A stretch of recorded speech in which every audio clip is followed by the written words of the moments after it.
My next guest, is Norm Finkelstein. And I'm very excited to have him here today. Hello. What an honor. All right. Let's get you over there.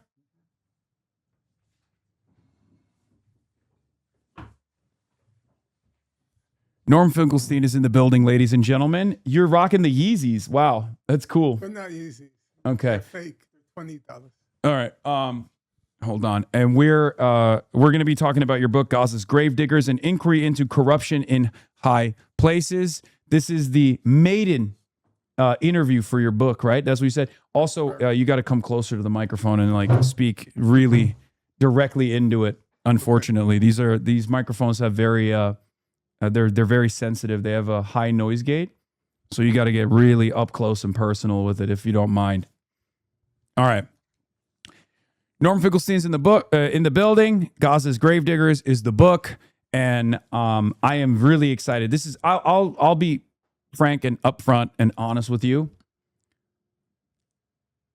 I have been very nervous about this interview. I have been a huge fan of your work for many, many years. I really appreciate your resilience and your steadfast nature throughout all of the attacks that you've received throughout your career. You are someone who's very stubborn, and I see that same energy in myself as well. I try to be like that as well. And I think that's what's necessary to be able to breach this very sophisticated network of propaganda that has, for many, many decades, I think, deluded many Americans, many people in the Western world into believing that Israel is the most moral nation on earth. Israel is our most important ally, the only democracy in the Middle East.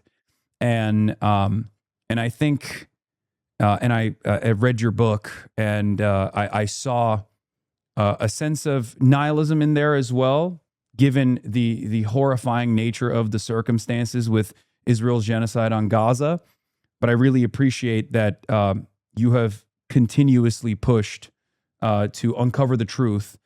You are, of course, one of the most important chroniclers of the Israeli apartheid, centering the victims, and also talking about the sophisticated propaganda network.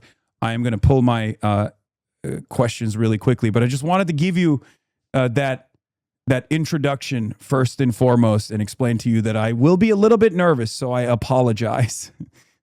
Well, there's no grounds to be nervous. We're discussing the facts, and we just should be sober. I don't see any rational grounds for nervousness. I think one of the peculiarities of the Israel-Palestine conflict, as compared to, say, South Africa, is South Africa never tried to make an, so to speak, intellectual case in defense of its system, for the obvious reason that once the South African struggle, say, became a center of attention in the United States, it was impossible to defend it. We had just passed through the civil rights movement, the civil rights era, and there was no rational defense for the system of apartheid in South Africa. So apart from what you might call various organizations, in general, you didn't have to make a case.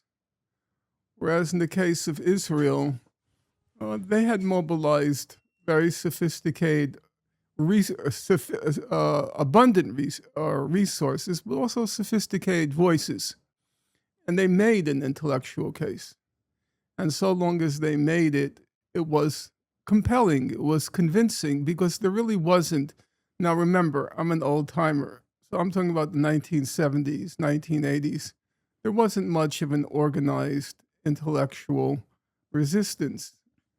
What happened was, I wrote a book, I believe it was 2012. It was called Knowing Too Much: Why the American Jewish Romance with Israel is Coming to an End.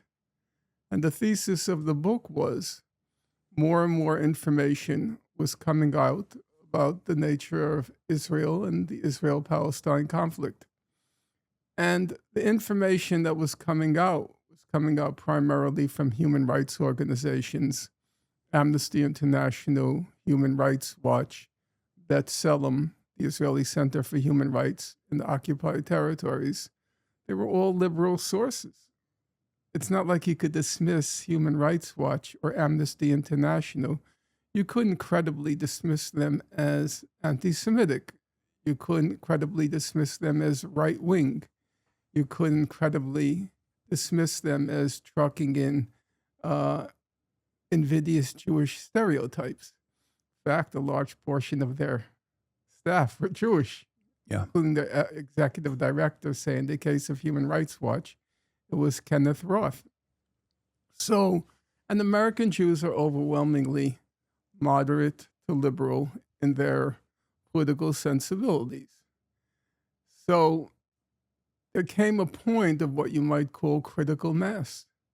You couldn't reconcile your political, ideological convictions with the facts that were coming out. And I predicted roughly around 2017, 2012 or 2017, I can't remember. No, it's 2017. No, it was 2012. I predicted that this American Jewish support for Israel was going to begin to go on the wane.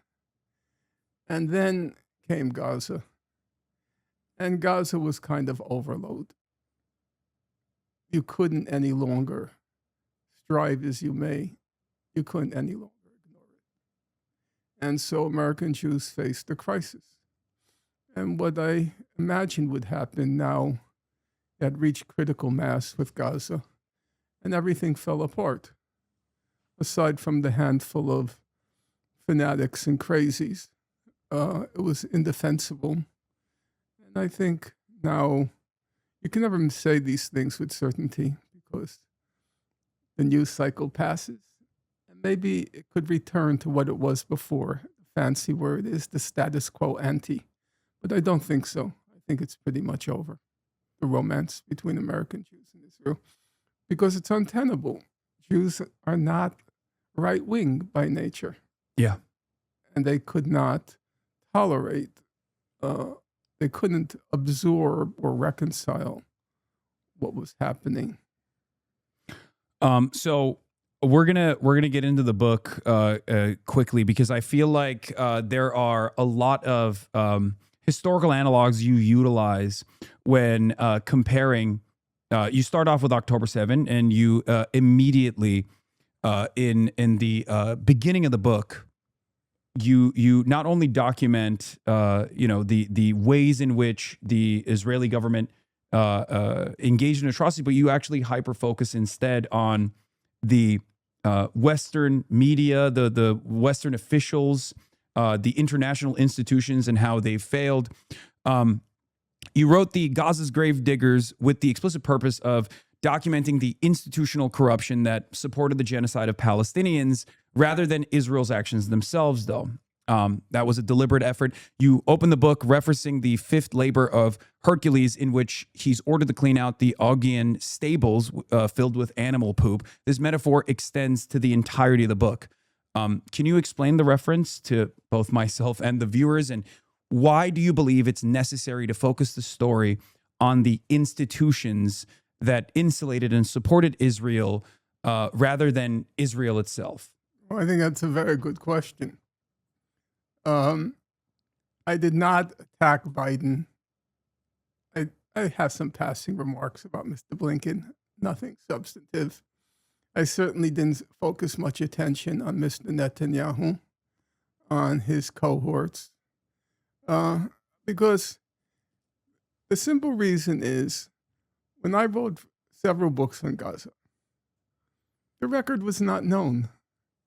It was sort of hidden away, collecting dust in human rights reports. Even the human rights organizations, they do their research, but then there's supposed to be a second step. They're supposed to lobby on the basis of your research. The second step never came. The report simply collected dust.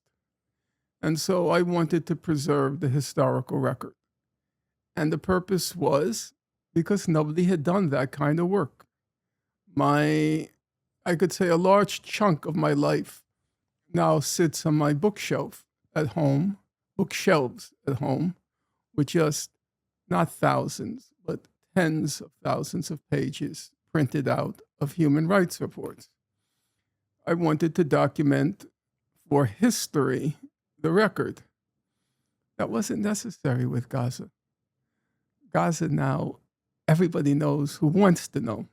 Everybody knows what's going on.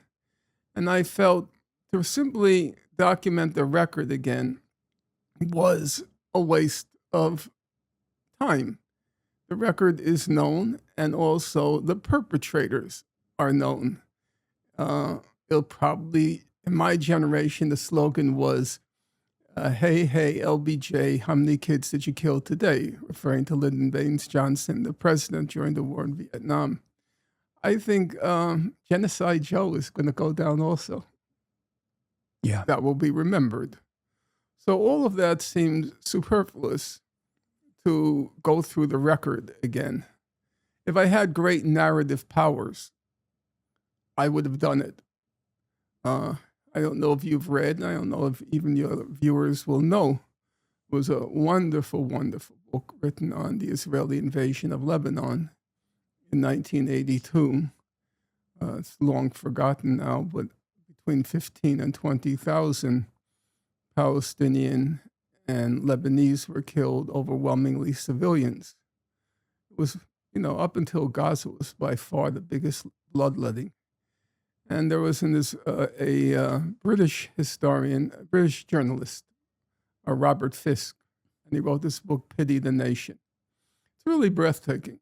It's a breathtaking piece of narrative history. I don't have those narrative powers. I have good expository powers. I can sit down, analyze a document, and I can logically go through it, and I don't leave any wiggle room. You're cornered, you're trapped, it's case closed. So I didn't waste my time on the documenting the facts. What I did do was I wanted to look at agencies, institutions from which you expect better. The International Court of Justice, the International Criminal Court, the UN Commissions of Inquiry, Amnesty, Human Rights Watch, and where you expect better, and to hold them accountable, not just the usual suspects, but also other people who, because of careerism, cupidity, cowardice, they sold their souls. Now, I want to be clear. The record was not terrible by the international institutions. It was not. We don't want a straw man. They were not. It was not terrible. The statements by the UN senior officials, like Philippe Lazzarini, the head of UNRWA, Gutierrez, a lot of it was quite good. And I acknowledge that. But there were other things that were terrible. Now, so far I've spoken in abstract. We're gonna dial in on that for sure. So let me just, since that's coming later. Yeah. Then, so that was my, so to speak, my modus operandi. Yeah. When I wrote Gaza, an inquest into its martyrdom, nobody knew any of the facts. And it's a terrible story. I won't call it tragic, because the Greek term tragic means the fate was preordained. It was not preordained. This was systematic, methodical, and intentional. Yeah. But it's a horrible history, and I wrote to chronicle. This time, no, I wrote to indict. To hold these people accountable. And I still hope they will be held accountable. Yeah. There are certain officials who either should be censured or they should be ousted from office. And I named them very clearly. Yeah. And we're going to get to that. But I do want to start with your prologue, because the book opens briefly with October 7, but it actually very quickly shifts into Nat Turner's 1831 slave revolt. And despite ordering his followers to kill all white people, he's now revered as an American freedom fighter, which you also talk about. You ask, before he stands condemned, mustn't it be asked except to live and die in thraldom? What alternative did Nat Turner have? You also mentioned at the time, revered white abolitionist William Lloyd Garrison expressed horror over the events that took place, but blamed the white slave owning population, saying, "We have warned our countrymen of the danger of persisting in their unrighteous conduct." I've also utilized the Nat Turner rebellion example when referencing October 7. You have as well. I've seen your interactions on Piers Morgan, which is, an interesting affair. We can talk about that later as well. But I wanted to hear, do you view yourself as a modern day equivalent of the white abolitionist after writing about the Zionist oppression of Palestine for over 4 decades now? And obviously, you're probably a little too humble to answer that in a similar manner. But what other warnings have been ignored that you've been ringing the alarm bells on? First of all, one has to acknowledge one's precursors, and one has to acknowledge one's current collaborators. There have been many people. It's still a small number, but there's still a number. My precursors were people like Noam Chomsky, Israel Shahar from the country Israel, Edward Said. They came before me, and in many ways, I learned from them both their steadfastness and also their mental powers, their dedication, their conscientiousness. I would say now I've entered the age where they're gone. They're not on the scene anymore. And so the mantle has, so to speak, with the baton has been passed to me.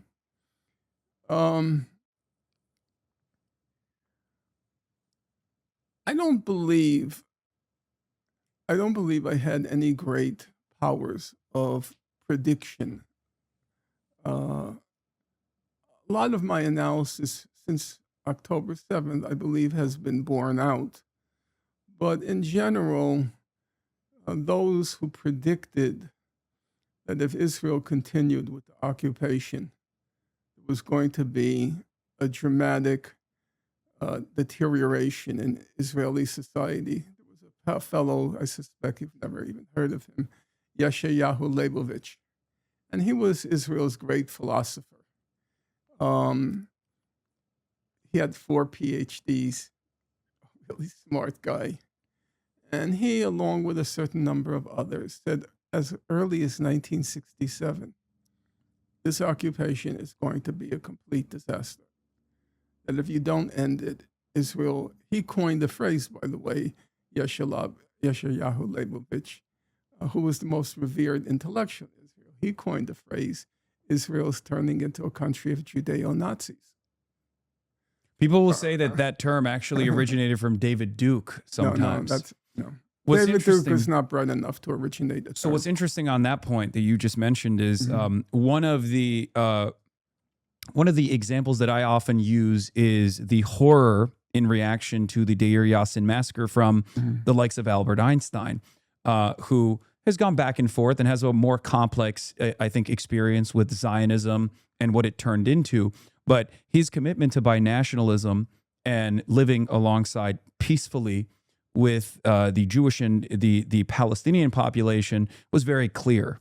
And he is the example that I usually go to, which is really interesting because The Atlantic actually wrote a whole article on me deploying the Albert Einstein example, saying that this was actually wrong, that Albert Einstein was a huge Zionist and loves Israel, and I was lying about his background. Are you familiar with some of the things that Einstein has said about? I've read his writings. I have to say I'm a bit of a skeptic about the possibilities of coexistence. We're going to get to that as well. Between the Jews and the indigenous Arab population, because there was such a sense of contempt for Arabs, Muslims, the indigenous population, and such a sense of a double kind of superiority by the Jewish settlers. There was the superiority of being European. Yeah. And then that was compounded, or you might say determined, by the sense of Jews feeling superior. That sense of superiority born of a certain notion of Jews being chosen people. And then there was just the sense of the backwardness of the Arab Muslim community in general. So when you fill out the historical picture, the probability of a real coexistence among equals, I think, was not really very plausible. There were some individuals who weren't bad. The first head of the Hebrew University, a fellow named Judah Magnus, I think he was a pretty decent fellow so far as I can tell reading his stuff. But I don't think it was really very possible. I think the most honest formulation came from now a right-wing Israeli historian. He wasn't always right-wing. Benny Morris, Who you've had the pleasure of debating. Yeah, he said that the idea of transfer is the euphemism for expulsion. Mm-hmm. He said the idea of transfer was inbuilt and inevitable in Zionism. I think that's a more honest reckoning Mm-hmm. of where things stood back then. So I'm not a believer that there was a real possibility of coexistence, though it's never been. It's certainly got much uglier in recent years. You could say the ugliness is either more honesty or, the expression that hypocrisy is the compliment that vice pays to virtue. The older generation, they weren't so in your face. You mentioned Menachem Begin. Menachem Begin, he would be considered now the far left in Israel. Yeah. He would. But that during his first term of office, he was elected in 1977. When you know what one of his first acts was? He abolished torture. Israel was practicing torture against Palestinian detainees from right after the 1967 war. Now this guy, Begin was too woke for Israel now. Exactly. Begin was a lawyer by training, and he was a stickler about the law. And he knew torture was illegal. So he did abolish it. I mean, nowadays, you couldn't even imagine that. It's not even conceivable. Nowadays, the only time that Israel ever prosecutes any war criminals in their ranks is when they intercept the communications of ICC prosecutors in an effort to utilize the complementarity principle against the ICC to act as though they're doing a mock trial, basically, to hopefully stop the ICC from further prosecuting their war crimes, which again we'll talk about. I wanted to continue in the epilogue. I want to just return to the Nat Turner analogy. Just as a matter of background, when October 7th first happened, the first couple of days, I don't know if you remember. Oh, I remember. Right. The first couple of days, it just looked like a prison breakout. Yeah. And they said about 50 people were killed. And, 50 people, that's not even the blink of an eye. So I immediately made my sentiments known that I supported. I also remember the prison breakout. And I had no qualms about it, no compunction. But then it became clear that something much bigger happened. When something much bigger happened, it was not, it was hard to try to think it through, to figure out, well, where do I stand? Probably on the order of 1,200 people were killed. I would say it's the evidence is pretty clear. About 850 were civilians. Yeah. And of those 850 civilians, as of now, I've read all the available material, overwhelmingly were killed by Palestinian militants. Yeah. So that's a large number. You can't get around that. That's a large number. When Sabra and Shatila happened in 1982, the massacre in Lebanon, the initial numbers that came out, they turned out to be low.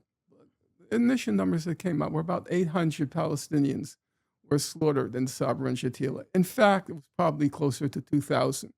But even when 800 came out, that was considered a very large number. Yeah. And then if you're from Egypt, when Sisi came to power, he committed the massacre at Rabbah Square with the nonviolent protesters. And the estimate by Human Rights Watch was about 1,000 were killed. And was seen as it was the largest single massacre in Egyptian history. So that seemed a large number. Yeah. And now I'm faced with about 850 civilians killed on October 7th. And what do you do with it? What do you do with it? Now, under normal circumstances, namely for the last 40 years, I don't say this with pride, I'm just saying it factually. I normally would have consulted Professor Chomsky. I considered his moral judgment, if not impeccable, near impeccable, and I usually deferred to his moral judgment. But he wasn't available. And I was sweating for around a week because I knew a lot of people were going to want to know what I think. And I was torn. I was torn between the fact that I knew from having spent about the last 20 years, I knew what had been done to the people of Gaza. I knew the details, the horror of what those folks endured. On the other hand, there was a mass slaughter. And what do you do with it? And I thought, I walked the streets trying to figure this out. And it happened that the last book I had written was on wokeness, and I had read a lot about the abolitionists. And I had read, of course, about Nat Turner. So I turned to Nat Turner, the rebellion, and I said, you know what? Roughly, it's about the same thing. What the slaves endured was not much different. Gaza from 1948, when it was under Egyptian rule, from 1948, it was repeatedly described as a concentration camp by outside visitors. Even the extreme right wing, head of Israel's National Security Council, Giora Eiland, who's still among us. He was one of the advisors during the Gaza genocide. He described in 2004, Gaza as a concentration camp. He said it's a huge concentration camp. So now I knew what they had endured. I knew there had been a massacre, a slaughter of significant dimensions. And then what do you do with it? I saw Nat Turner rebellion seem more or less analogous. The First Order, kill all white people. And that's what they proceeded to do. They went from house to house, smashed the skulls of women, killed men. Even in this case, they did behead babies. Not on October 7th, but during the Nat Turner rebellion. So now I have the analogy, but then there's a second step. You got the analogy, where do you stand on it? And I thought the right place to look were the abolitionists. They were of sublime moral character. They were courageous, they were consistent, and they were very smart. You don't get people smarter than Charles Sumner, Frederick Douglass. They were really impressive. And when I went back to read their writings, what became very clear was they would not condemn Nat Turner. Yeah. They would not.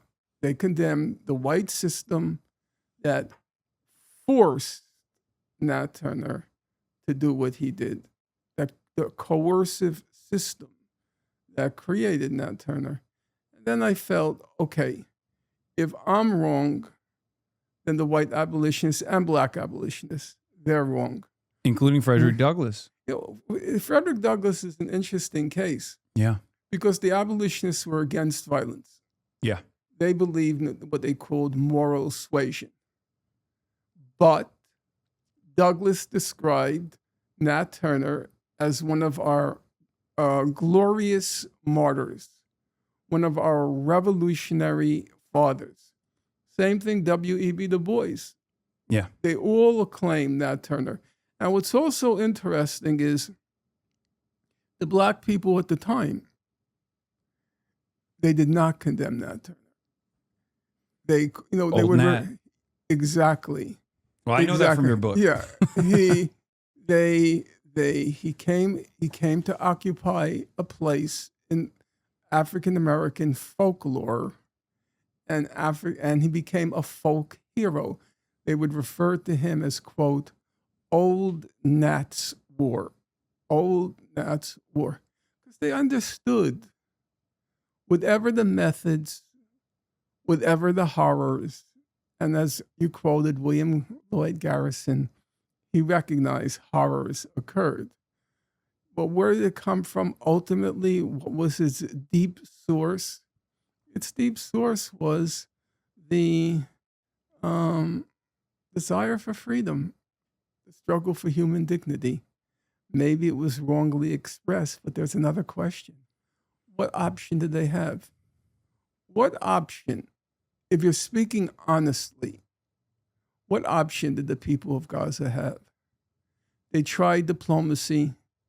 They tried international law. They tried nonviolent civil resistance. They tried everything. And it was all a dead end. And as you probably remember, by October 6, 2023, the only game in town was, would the Saudis join the Abraham Accords? Yeah. Gaza had been forgotten. Well, and then the rest is, so to speak, to quote the cliche, the rest is history. Yeah. So going into this analogy a little bit further, because you brought up the fact that binationalism was destined to fail from the start, given the supremacist attitudes from early Zionists, doubly supremacist considering that there is the European colonialism aspect to it, but then also Jewish supremacy directly. I agree with that, but we live in the United States of America, which is You're totally right. a country that is objectively white supremacist in its fundamentals, and yet we now live in a country that has obviously a very complex history and still continues to struggle with offering any kind of real restitution to Black Americans. And yet I always go back to that same comparison about the end of the abolition of the apartheid. And that is what that is part of the reason why I present the one state solution and, forcible reintegration of everyone, including the oppressed and the oppressor, living side by side in a, secular solitary state as the true North Star. Now, of course, what's more important from my perspective is how the Palestinians feel about that. And there is not that big of a commitment to a one state solution. I think for the most part, historically, it's always been a two-state solution. There are additional complications that come along with that. But if we're just simply talking about the morality of it, or maybe even pie in the sky idealism, the reason why I believe in the abolition of the occupation and the apartheid, with of course reparations offered to the Palestinians, a right to return, and everything else, not dissimilar to what Avi Shalem has also talked about, is because I'm an American citizen. And if it can happen here, and although there are still many issues, I think the contemporary Black experience is probably better than the current experience of a Palestinian, both in the West Bank and certainly in Gaza as well. So I feel like that is a path towards progress.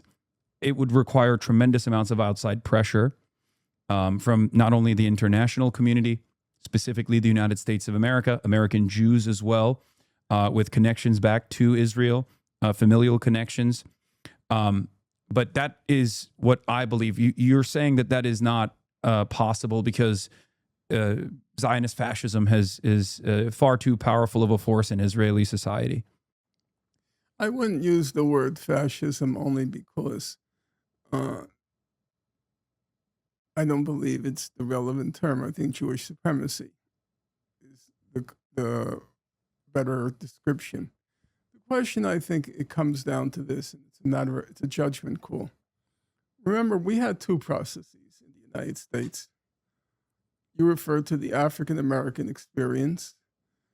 They came as slaves.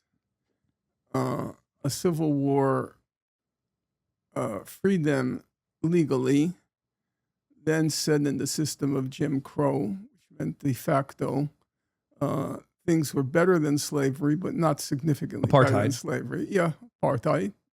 And then the civil rights movement. And now I think you have to be very dogmatic to the point of blindness to say there hasn't been any improvement in the situation of African Americans. Of course. Since slavery, since Jim Crow, and even since the civil rights movement. So that's one trajectory. Mm-hmm. But there's a second trajectory. It's the Native Americans. And the Native Americans, it turned into a zero-sum game. Either it's them or us.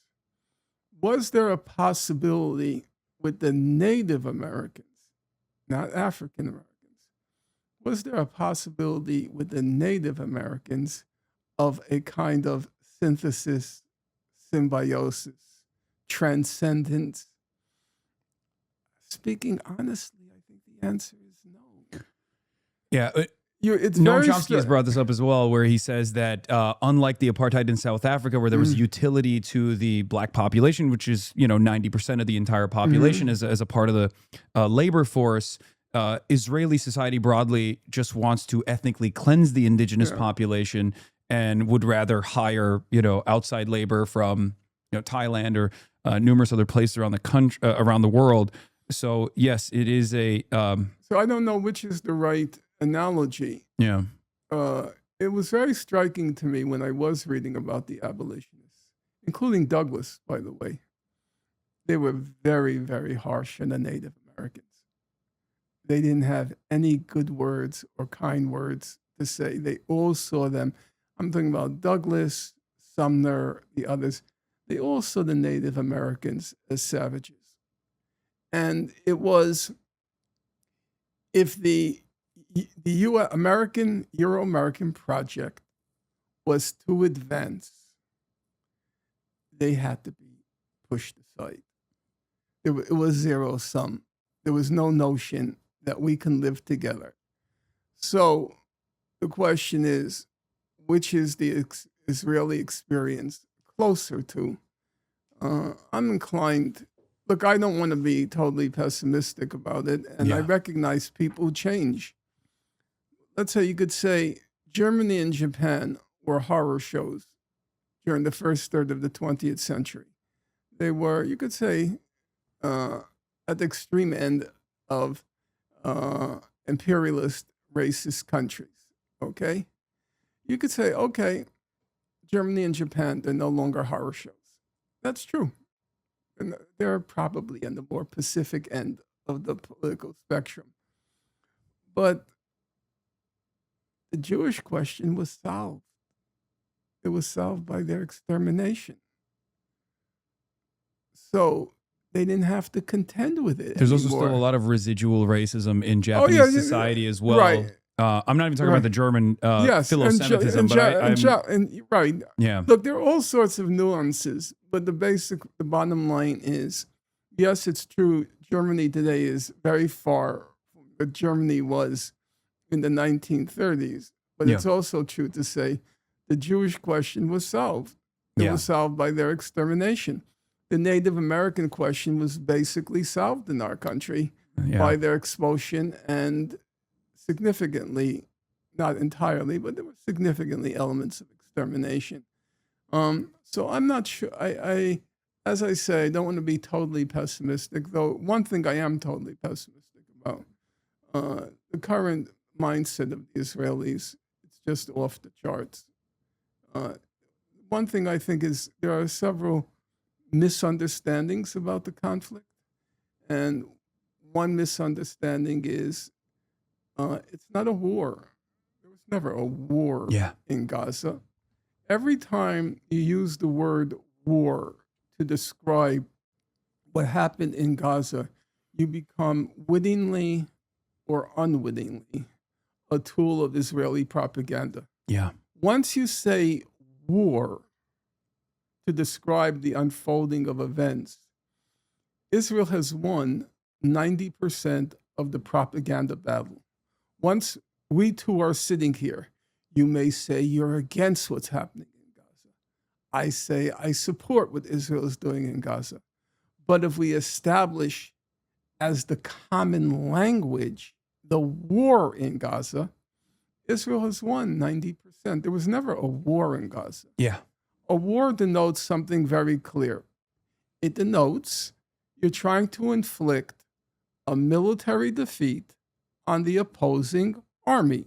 That's what a war is, to inflict a military defeat on the opposing army.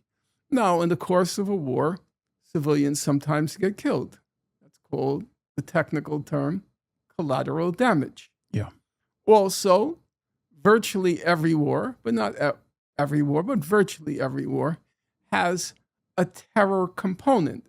That is, you're targeting the civilians in order to break the will of the other side. But even when you have a terroristic component, the goal is to inflict that military defeat. A genocide is kind of just the opposite. The goal of the genocide is to exterminate the civilian population. Yeah. It's not collateral damage. It's not even a secondary component like in terror bombing. It's the goal. And defeating the military in a genocide, it's completely secondary. You're not trying to defeat the military in a genocide. You're trying to extinguish the whole population. Yeah. So if you take the case of Gaza, I know there are a lot of people on the left who like to say, Hamas is resisting and Hamas has put up a resistance and Israel hasn't achieved its aim. That's just fantasy. If I were to ask you, you followed events closely since October 7th. Can you name me one battle in Gaza? A battle. Have you heard of a single battle in Gaza? I haven't. I follow it every day. Electronic Intifada does a decent job of covering some of the ascetic on the ground resistance elements, but you're right. It's not like a real battle. I believe it's fantasy. Yeah. And the problem is, it's not just fantasy. It feeds the Israeli propaganda because they can keep saying Hamas is not yet disarmed. We won't leave Gaza until Hamas is disarmed. Yeah. And you give them a pretext. You give them an excuse to protract the genocide. So there, I believe, that's one misunderstanding of the nature of the conflict in Gaza. And there was a second, but it just slipped my mind. It'll come back to me in a moment, I'm sure, where I believe that you have to get the language right. Yeah. To understand what happened there. Yeah. It's always been an ethnic cleansing campaign from the Nakba onward. And even before that, pogroms here and there. It was always settler colonial ambition. And I would say that there, as I say, I agree with Benny Morris. Yeah. The idea of transfer was inevitable. Yeah. Now, there were periods when they were willing to settle with confining the population, keeping, as I said, to keep as much of the land and as few of the people. Yeah. What made October 7th different was Israel changed its strategy. Its strategy up until October 7th was, and they're very open Mowing about of the it. lawn. Yeah, was mowing the lawn. Yeah. Periodically, they'll go in and remind the natives who's in charge. Yeah. Or even just use Gaza as an excuse for various other goals they had. But after October 7th, they decided now we're going to solve the Gaza question. Yeah. And solving the Gaza question was very clear. They were very clear about from day one. They were going to, instead of mow the lawn, they were going to extirpate. For your listeners, extirpate is the fancy word for pull out by the roots. Yeah. They were going to extirpate every blade of grass in Gaza. And that meant including the 1.1 million children. And that was their goal. And then their means, their method of carrying out this massive ethnic cleansing, the means was genocide. It was going to intentionally target the civilian population for destruction until and unless Gaza was emptied out of its Arab population. Can I ask you something about October 7 in particular? Because there is two different schools of thought on this, where some people have looked at the prior knowledge that the Israeli security forces must have had. There was obviously talks of Egypt giving a forewarning, an advanced warning. Unit 8200 was surveilling Gaza. Gaza is the most surveilled territory on the planet, pretty much, an open-air prison, a concentration camp. What is your assessment on whether or not this was utilized as an opportunity where there was forewarning, there was advanced warning that a military campaign could take place by the Palestinian Resistance Front, and that Benjamin Netanyahu would probably try to use this as a opportunity to create casus belli to carry out the final solution to the, I guess, Palestinian question? Well, first of all, we're going to be here for a while, and you should feel free to ask me any questions. You said you were scared, but you should overcome. No, I'm getting more confident. I'm getting more comfortable. You should overcome your fear and be aggressive in your questioning. And these questions, I'm sure, come up, what you just asked me, they come up with your listeners. And here's an opportunity, not for me to give the definitive answer, but certainly to give an informed opinion on the subject. First of all, let's take an analogy. Analogies are never perfect, but they serve a purpose. If you look at 9/11, there were many people in the administration who predicted Osama bin Laden would launch an attack. Yeah. There was one national intelligence fellow, I forgot his name, he wrote a book on the subject, where he said, I knew from day one, from the moment it happened. He said, he ran into the Oval Office and he said, it's Osama bin Laden. I know it's Osama bin Laden. He had been on their radar, and they had received warnings that something like this would happen. The Northern Forces in Afghanistan had actually tried to deliver Osama bin Laden to the United States of America for his, I think, cooperation in the previous World Trade Center bombing with the Blind Sheikh, and those people were assassinated prior. I don't recall that detail, so you'll forgive me. Yeah. The thing is, when you're a country like the United States and Israel, you're being bombarded with threats, possible threats, potential threats every day. And then you have to have a hierarchy, which you're going to take seriously and which you're not going to take seriously. No, when you're so saturated with racism, like people like Netanyahu and his folks, they don't believe Hamas could pull something like that off. Yeah. Hamas was a shooting gallery. I mean, Gaza was a shooting gallery for Israel. Yeah. It was, as I called it, these were high-tech killing sprees, which they used to launch into Gaza. You know, the discrepancy in number killed, like 100 to 1, 200 to 1.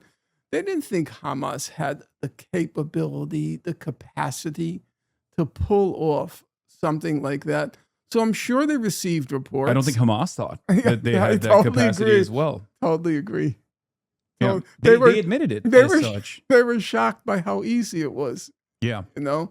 So how much of that do you think is hubris, and how much of that do you think could have been maybe hubris paired up with opportunity? Well, you know, there's a cliche. The cliche goes, every crisis is an opportunity. When 9/11 happened, they got together in the Situation Room. Cheney, Rumsfeld, Colin Powell, and they shed 4 or 5 salty tears. And then they rubbed their palms. No, seriously. Yeah, no. What can we get out of it? What can we get out of it? And they then start contemplating. If you read the accounts, they're looking at the map. Which country should we attack? Which country? A crisis is an opportunity. Now, as you know, the big opportunity for them, it started with Afghanistan, but Afghanistan was small change. They were going to go after, in their minds, it was going to be Iraq, Syria, Iran. That was what they were going to. They were going to exploit everything they could out of 9/11. And that was exactly the Israelis. It was going to be first Gaza, if the opportunity arises, the West Bank, and then it's going to be Hezbollah, Syria, Iran. Every crisis is an opportunity, but I don't think there's any rational point in denying it was a real crisis. And they're just not the type, because they attach such value to a Jewish life. Yeah. And no value to any non-Jewish life. They're not the type that would allow sacrificing the envelope. So that's actually really interesting. I agree with you 100% on this. My attitude on this has been part hubris and part, at most, it would be a couple people that get slaughtered as a sacrificial lamb to enact a much larger campaign of death and destruction, and this will be the casus belli. But it, of course, unfolded in a way that the Israeli security apparatus could not have predicted, that Hamas itself could not have predicted as well. And perhaps that's like the middle ground. I don't know. But that's my assessment. I'm not married to the idea either, but I don't believe that it was like pre-planned, that Benjamin Netanyahu was allowing 1,200 Israelis to be killed, with as many civilians that were killed in the process as well. The part of the reason why I bring this up is because there's some information about like the Nova Festival, adding an additional day, being so close to the border wall, and things of that nature have raised suspicions, even inside of the Israeli population as well. There have been some inquiries. Well, no, the Nova, for your listeners, it was a music festival, the Supernova Music Festival. Yeah. And the largest number of people killed by far in the total was about 350 of the total number of those killed. As far as it's known, Hamas didn't even know it was going to happen. They just stumbled on it, the Nova Festival. It probably, you could speculate, but it probably enraged them. Yeah. Right, bordering on this concentration camp, all these young people who are overwhelmingly of military age, because the Nova was young men and women, they're all having this festival. It almost feels like a taunt. And so it was very bloody. Oh, yeah. No question in my mind about it. But I don't think, as far as I understand, they were not knowledgeable that festival was going to happen. I think there's a tendency on the left, and not just the left, actually across the political spectrum, to always want to see conspiracies. And um, I think a lot of things happen which actually in politics and history which can't be explained. They cannot. There are all sorts of, so to speak, loose ends. I can't really explain how that happened. But it doesn't change the total picture. I remember, if I can give one anecdote, there was a famous trial in the UK. There was a Holocaust denier. His name was David Irving, very prominent historian. Deborah. And Deborah Lipstadt. Yeah, Deborah Lipstadt. David Irving was an extremely smart guy. I mean, I wouldn't call him brilliant, but he was definitely a competent historian. Deborah Lipstadt's just a talking cow. She's a complete imbecile. For those of you who don't know, she was Biden's anti-Semitism czar, and also a horrifyingly right-wing, genocide denier herself. I wouldn't even dignify her with hollow. She's just an imbecile, In any event, she's the one who's made the Bieber jokes and has very vociferously defended Israel's genocide. Yeah. Oh, she defended. It's like talking about somebody in the Jewish nursing home in Miami defending the genocide. In any event, so there's a point in the trial. David Irving conducted the trial himself. He was the defendant. By the way, in the trial, the lawyers would not let Deborah Lipstadt speak. She was in the gag order, her own lawyers, because they knew the moment she opened her mouth, they're going to lose the case because she's a complete imbecile. In any event, there was a point in the trial where one of the leading historians in the Nazi Holocaust, his name is Christopher Browning, and David Irving presents Browning with a document. And the document seems to say the opposite of what it should say. And Irving looks at the document and he says, "You're correct. It does say exactly the opposite of what I would have guessed." So Irving said, "How do you explain that?" And you know what Browning said? "I can't. I can't. There are all sorts of things that happen which there isn't a clear explanation. But that doesn't mean the overall picture is wrong. A Nazi Holocaust did happen, even if you can't explain this or that document." And it's the same thing. I believe that what happens with conspiracy theories is they take one point here, one point there, and then inflate it to prove the whole thing could not have happened. No, the whole thing did happen, but this point and that point can't really explain it. Can't really explain it. I believe is it's a problem with these conspiracy theories. Yeah. Overall, I think the picture is pretty clear. Though I acknowledge, we should be careful about this. Not careful, cautious. Israel has never led an international human rights investigation of what happened. They've not let them in. So we're relying in significant part on testimonies which human rights organizations received over the web, in front of a computer screen, and on an Israeli information. But as I said, on what we know so far, I think the general picture is a slaughter of a significant magnitude occurred. Yeah. The question is not whether the slaughter occurred. I believe it did. It's explaining it, understanding it. Yeah. And that's what I try to do in the book, to try to make sense of it. Yeah. As far as the slaughter goes, I don't think people deny that. Or I guess maybe there are some. No, there were quite a few. I guess there are some people who want to operate under the boundaries of perfect victimhood in some respects, where they also think that resistance is supposed to be perfect, which is something that I've brought up over and over again. And I've actually been yelled at quite a bit by the likes of Josh Gottheimer.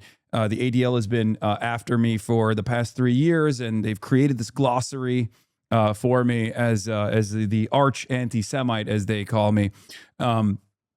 which is laughable because I've spent my whole life combating fascism and combating anti-Semitism as well.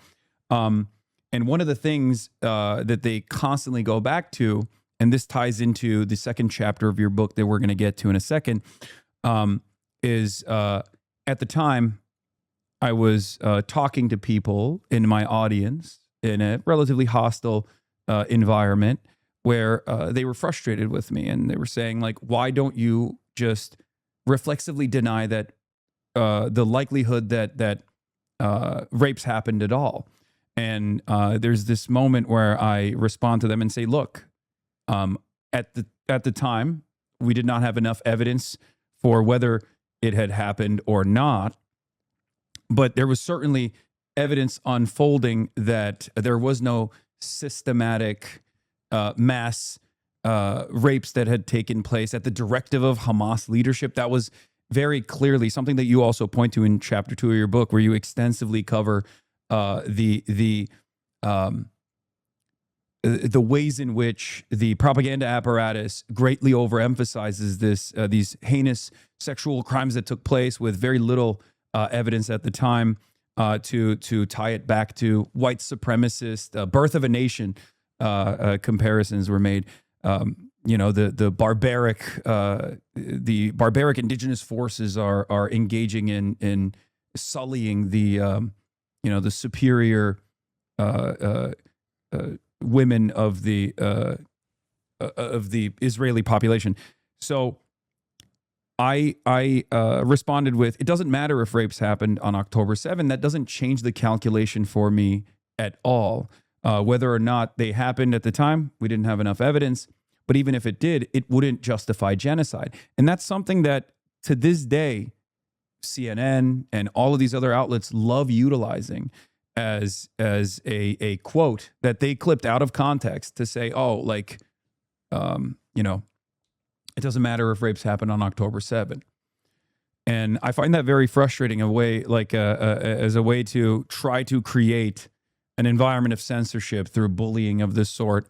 But I really appreciated the amount of detail that you, the amount of attention you gave to the ways in which the UN commissioned these reports, specifically detailing sometimes falsehoods that were then discredited after the fact. And I want to hear your perspective on why you thought that it was important to at least take out one of the ways in which I think Western media and a lot of international organs of justice supposedly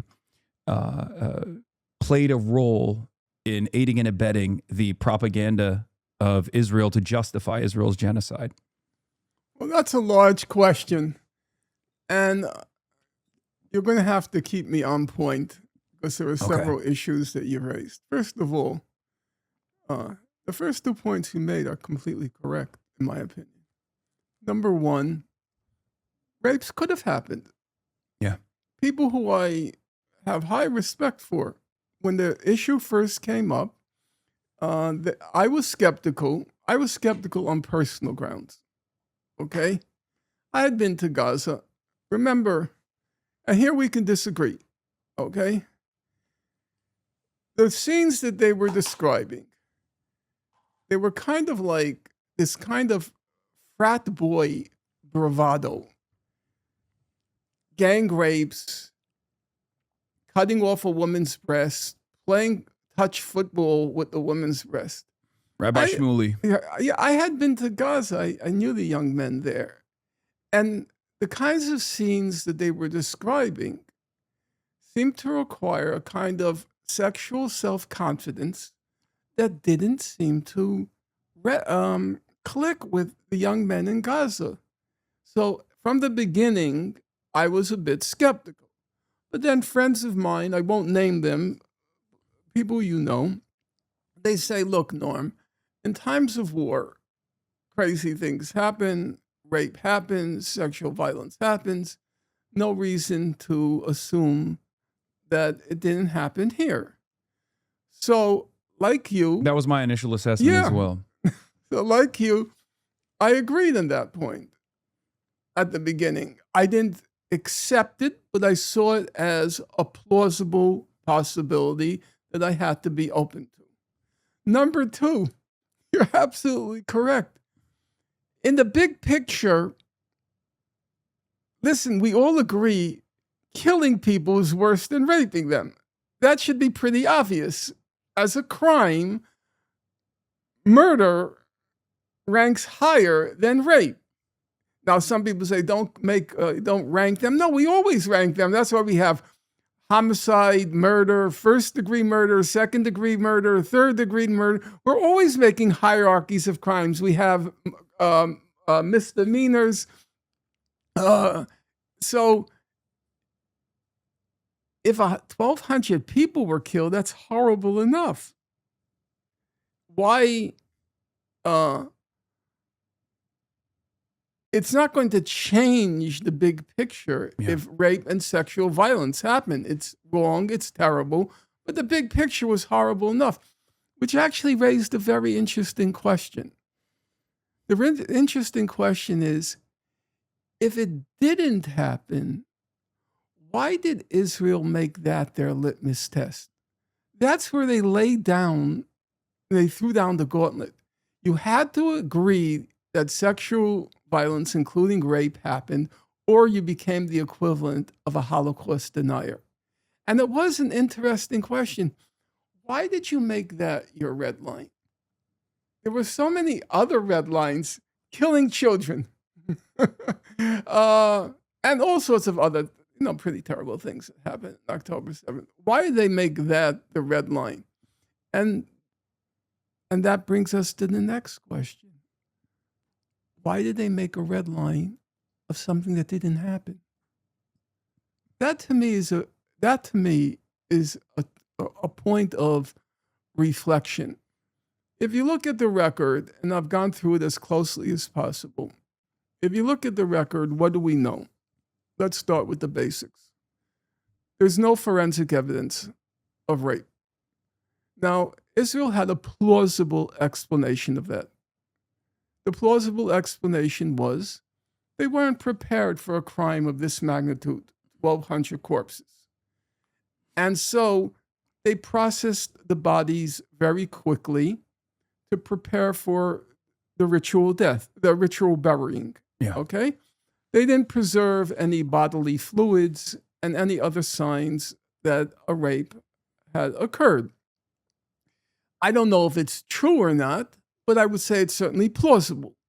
So I was willing to set aside the absence of any forensic evidence of rape. So now you have no forensic evidence of rape.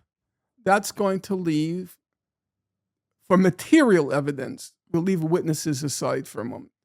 Material evidence, there's what Pramila Patten, who was the UN Special Envoy, she says very late in her report, she says, no medical legal evidence of rape.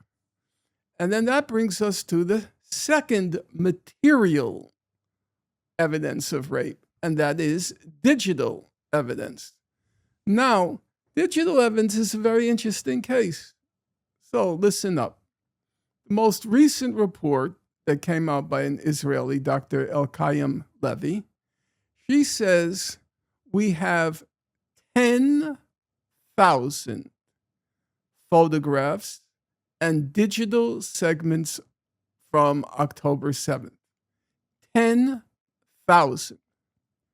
She also says it would take 1,800 hours to go through all of that digital and photographic evidence from October 7th. Now, if you do the simple calculation, which I did, and I was going over it in my mind last night to make sure for your show I don't get it wrong.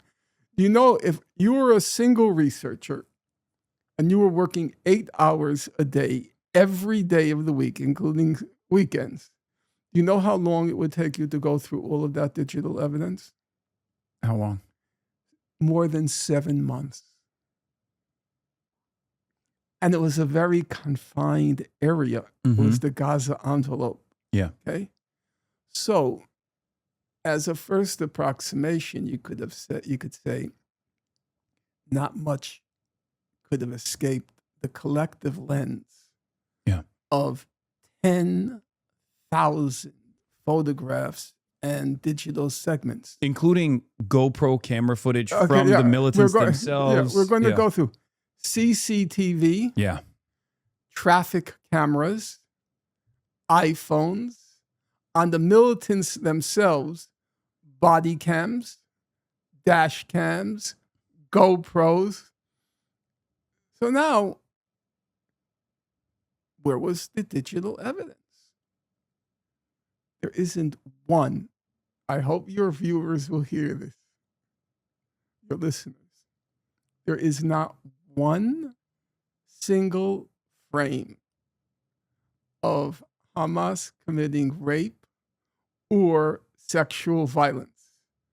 Bear in mind, there's not only just an absence of any digital evidence, which would take 7 months to go through, of all the various technological paraphernalia, CCTV, traffic cameras, body cam, dash cam, GoPro, not one, not one of rape, not one of sexual violence, not one frame. Now, here is the thing that's most perplexing. So in that most recent report by Dr. El-Kayem Levy, she says that Hamas instrumentalized all of these digital, all of this digital evidence to terrorize Israeli society. They purposely posted horrific pictures on their social media. Mm-hmm. They sent pictures to family members. So if Hamas had any pictures of sexual violence or rape, they should have posted it, according to her. That's what she said. They were purposely posting horrific images to terrify and terrorize Israeli society. They didn't post anything. So what is the only, in my opinion, what's the only possible conclusion? If they didn't post any, it's because they didn't have any such images. And if they didn't have any such images, it's because it never happened. Yes, including the body camera footage that Israel also extracted later down the line as well from some of the militants. Some of the militants Yes, that were the militant, captured. they captured and killed. They took the cameras. Yeah. There was nothing there. Now, you might say, well, Hamas didn't want to damage its reputation by filming that stuff, but there's a problem But with Israel it. would present this as evidence. Well, so you can make the argument maybe they turned off the camera. I don't believe it for a moment.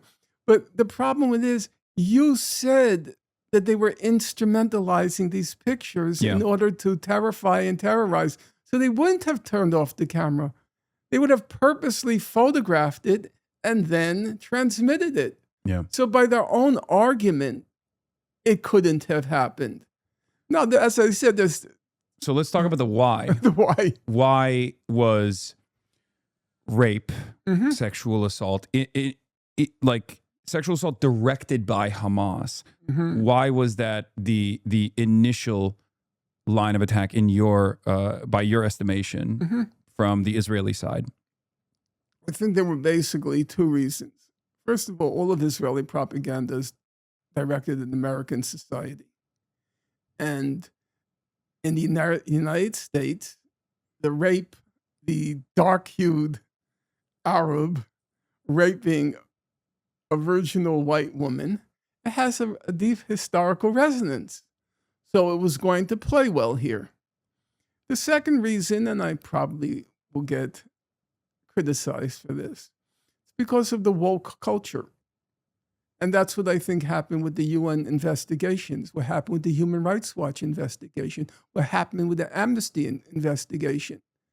That they, because Me Too, believe women, you're not allowed to question they don't like Muslims to begin with. These liberal organizations, they don't. I mean, we should be. I mean, I can speak at length about the relationship.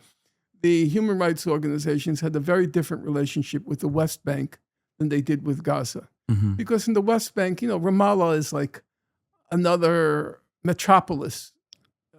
Has a higher standard of living than most big cities in the world. They can relate to that secular culture in Ramallah. They can't relate to Gaza. And so there's always been, by the liberal, secular human rights organizations, the UN Commissions of Inquiry, there's always been a double standard when it came to Gaza.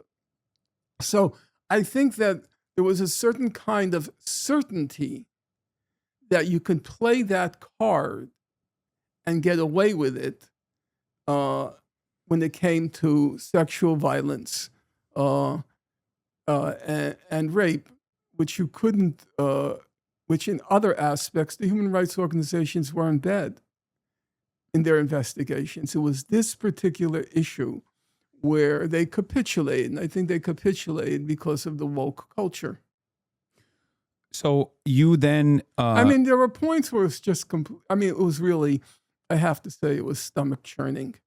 So they want to prove, let's say, take the case of the UN Commission of Inquiry. It was headed by Navi Pillay, who was the former High Commissioner for Human Rights, a respected figure in South Africa. She's a South African of Indian descent.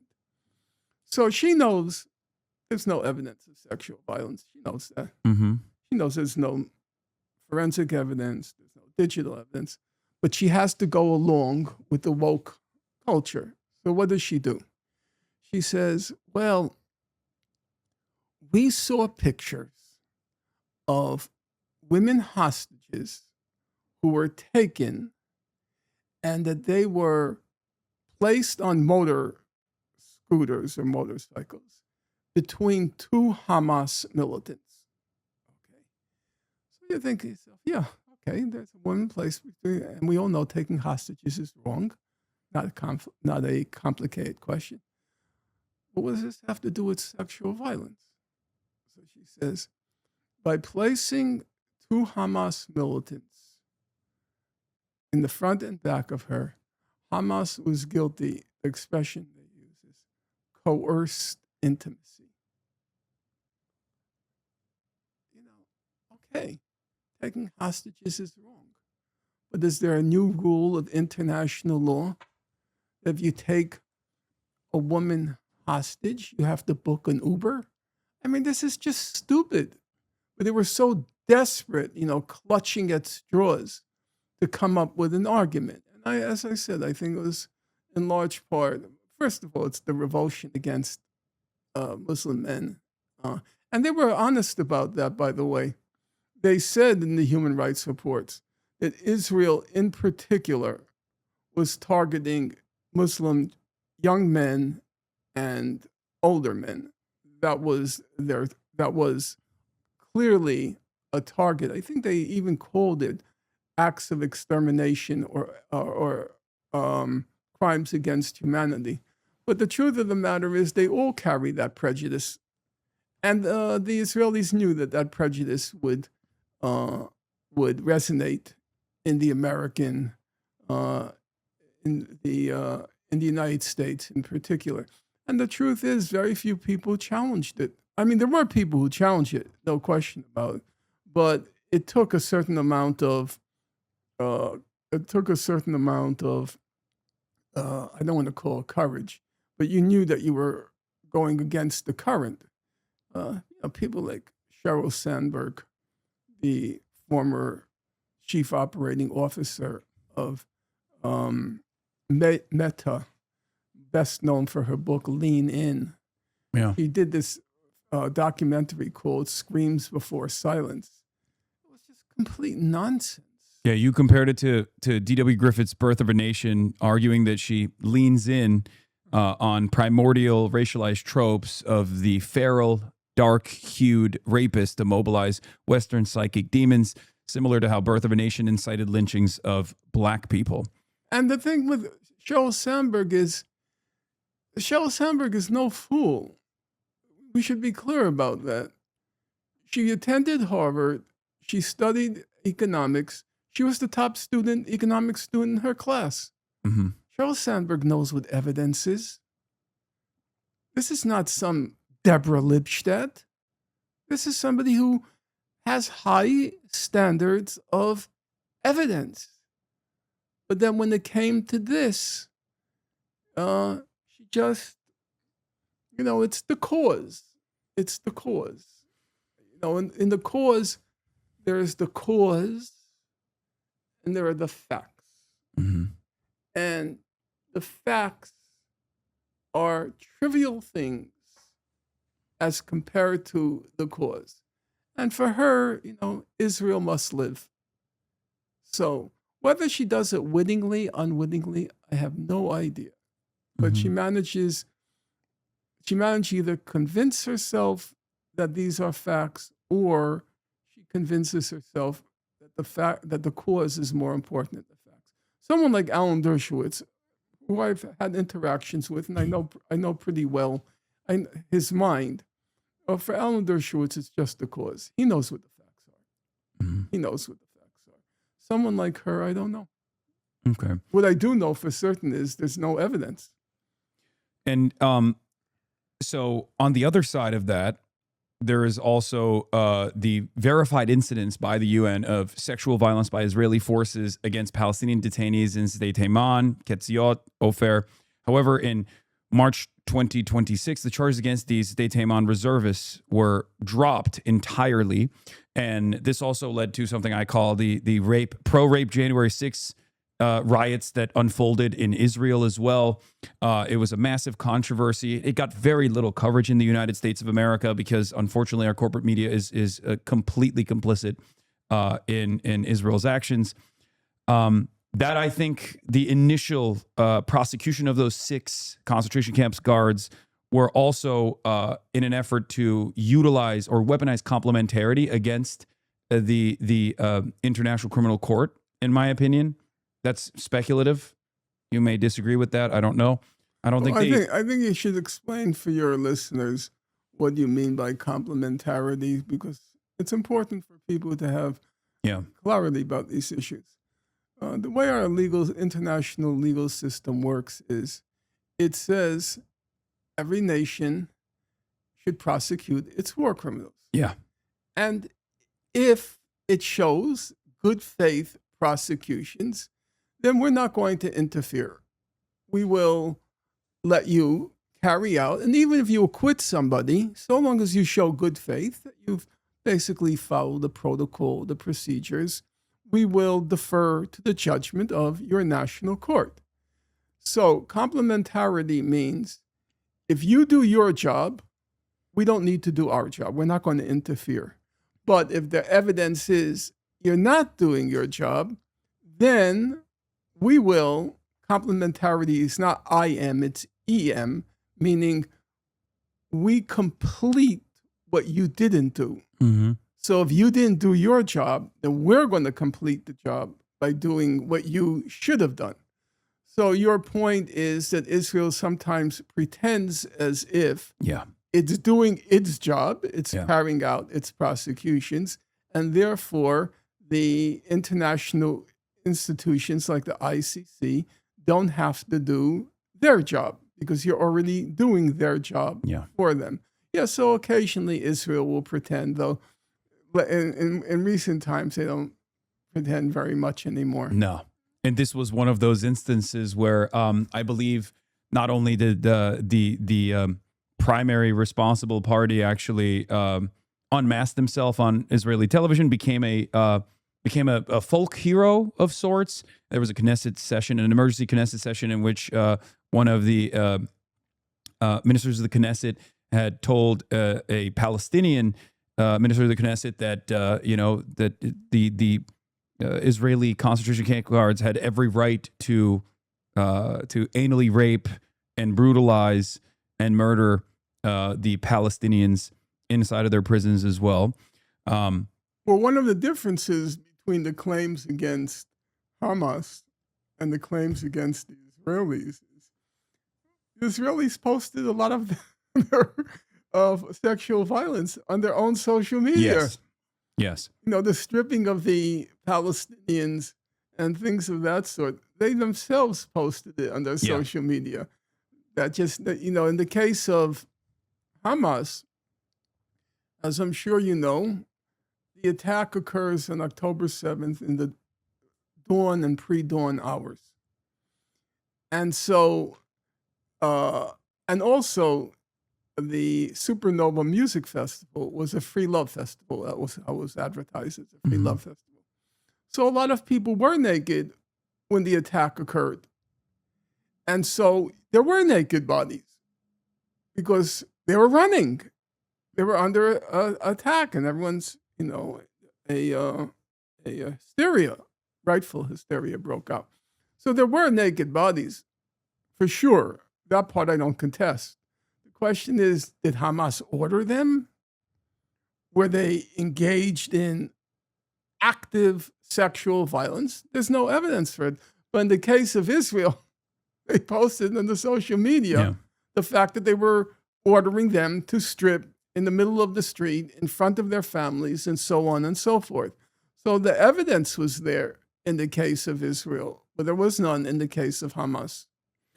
So on July 15th, 2025, UN Secretary General Antonio Guterres released his conflict-related sexual violence report, which blacklisted Hamas but omitted Israel, despite extensive verified digital evidence of the Israeli military's systematic sexual abuse of bound Palestinian detainees. You wrote that Guterres will henceforth carry forever the stench of a Judas.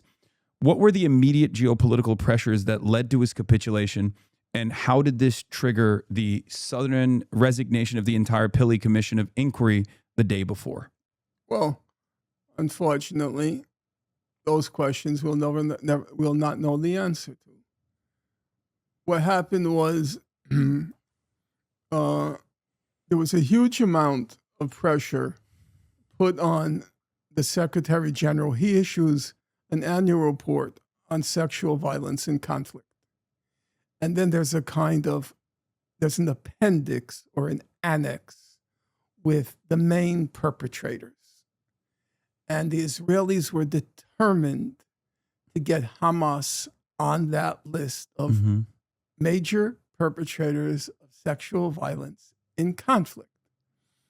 Now, you understand, if they got Hamas on, but they also got Israel on, that's going to cancel the victory for Israel, because they can't boast that Hamas is on without being told, well, guess what? So are you. And so, as typically happens, an enormous amount of pressure is put on Guterres.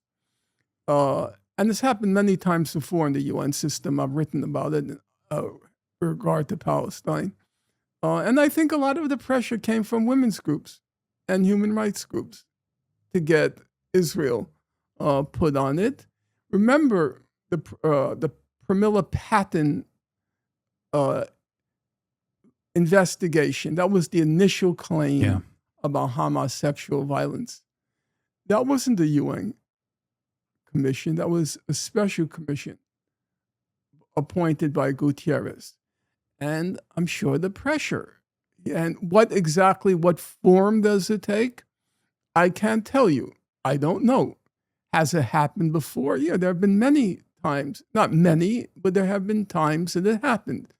If you take the case, which most of your viewers and listeners will not remember, in May 2010, a humanitarian flotilla was headed towards Gaza. Mavi Marmara. Right. And the lead ship, the flagship, was the Mavi Marmara. Israel attacks the Mavi Marmara in international waters and commits, as is routine for them, commits a massacre among the passengers. 9 people were initially killed. A 10 person was killed later. Large numbers of people were terrorized and so forth. And this time, the UN had a problem. The Mavi Marmara was a Turkish It was overwhelmingly Turks on it. Yeah. It wasn't owned by the Mavi Marmara.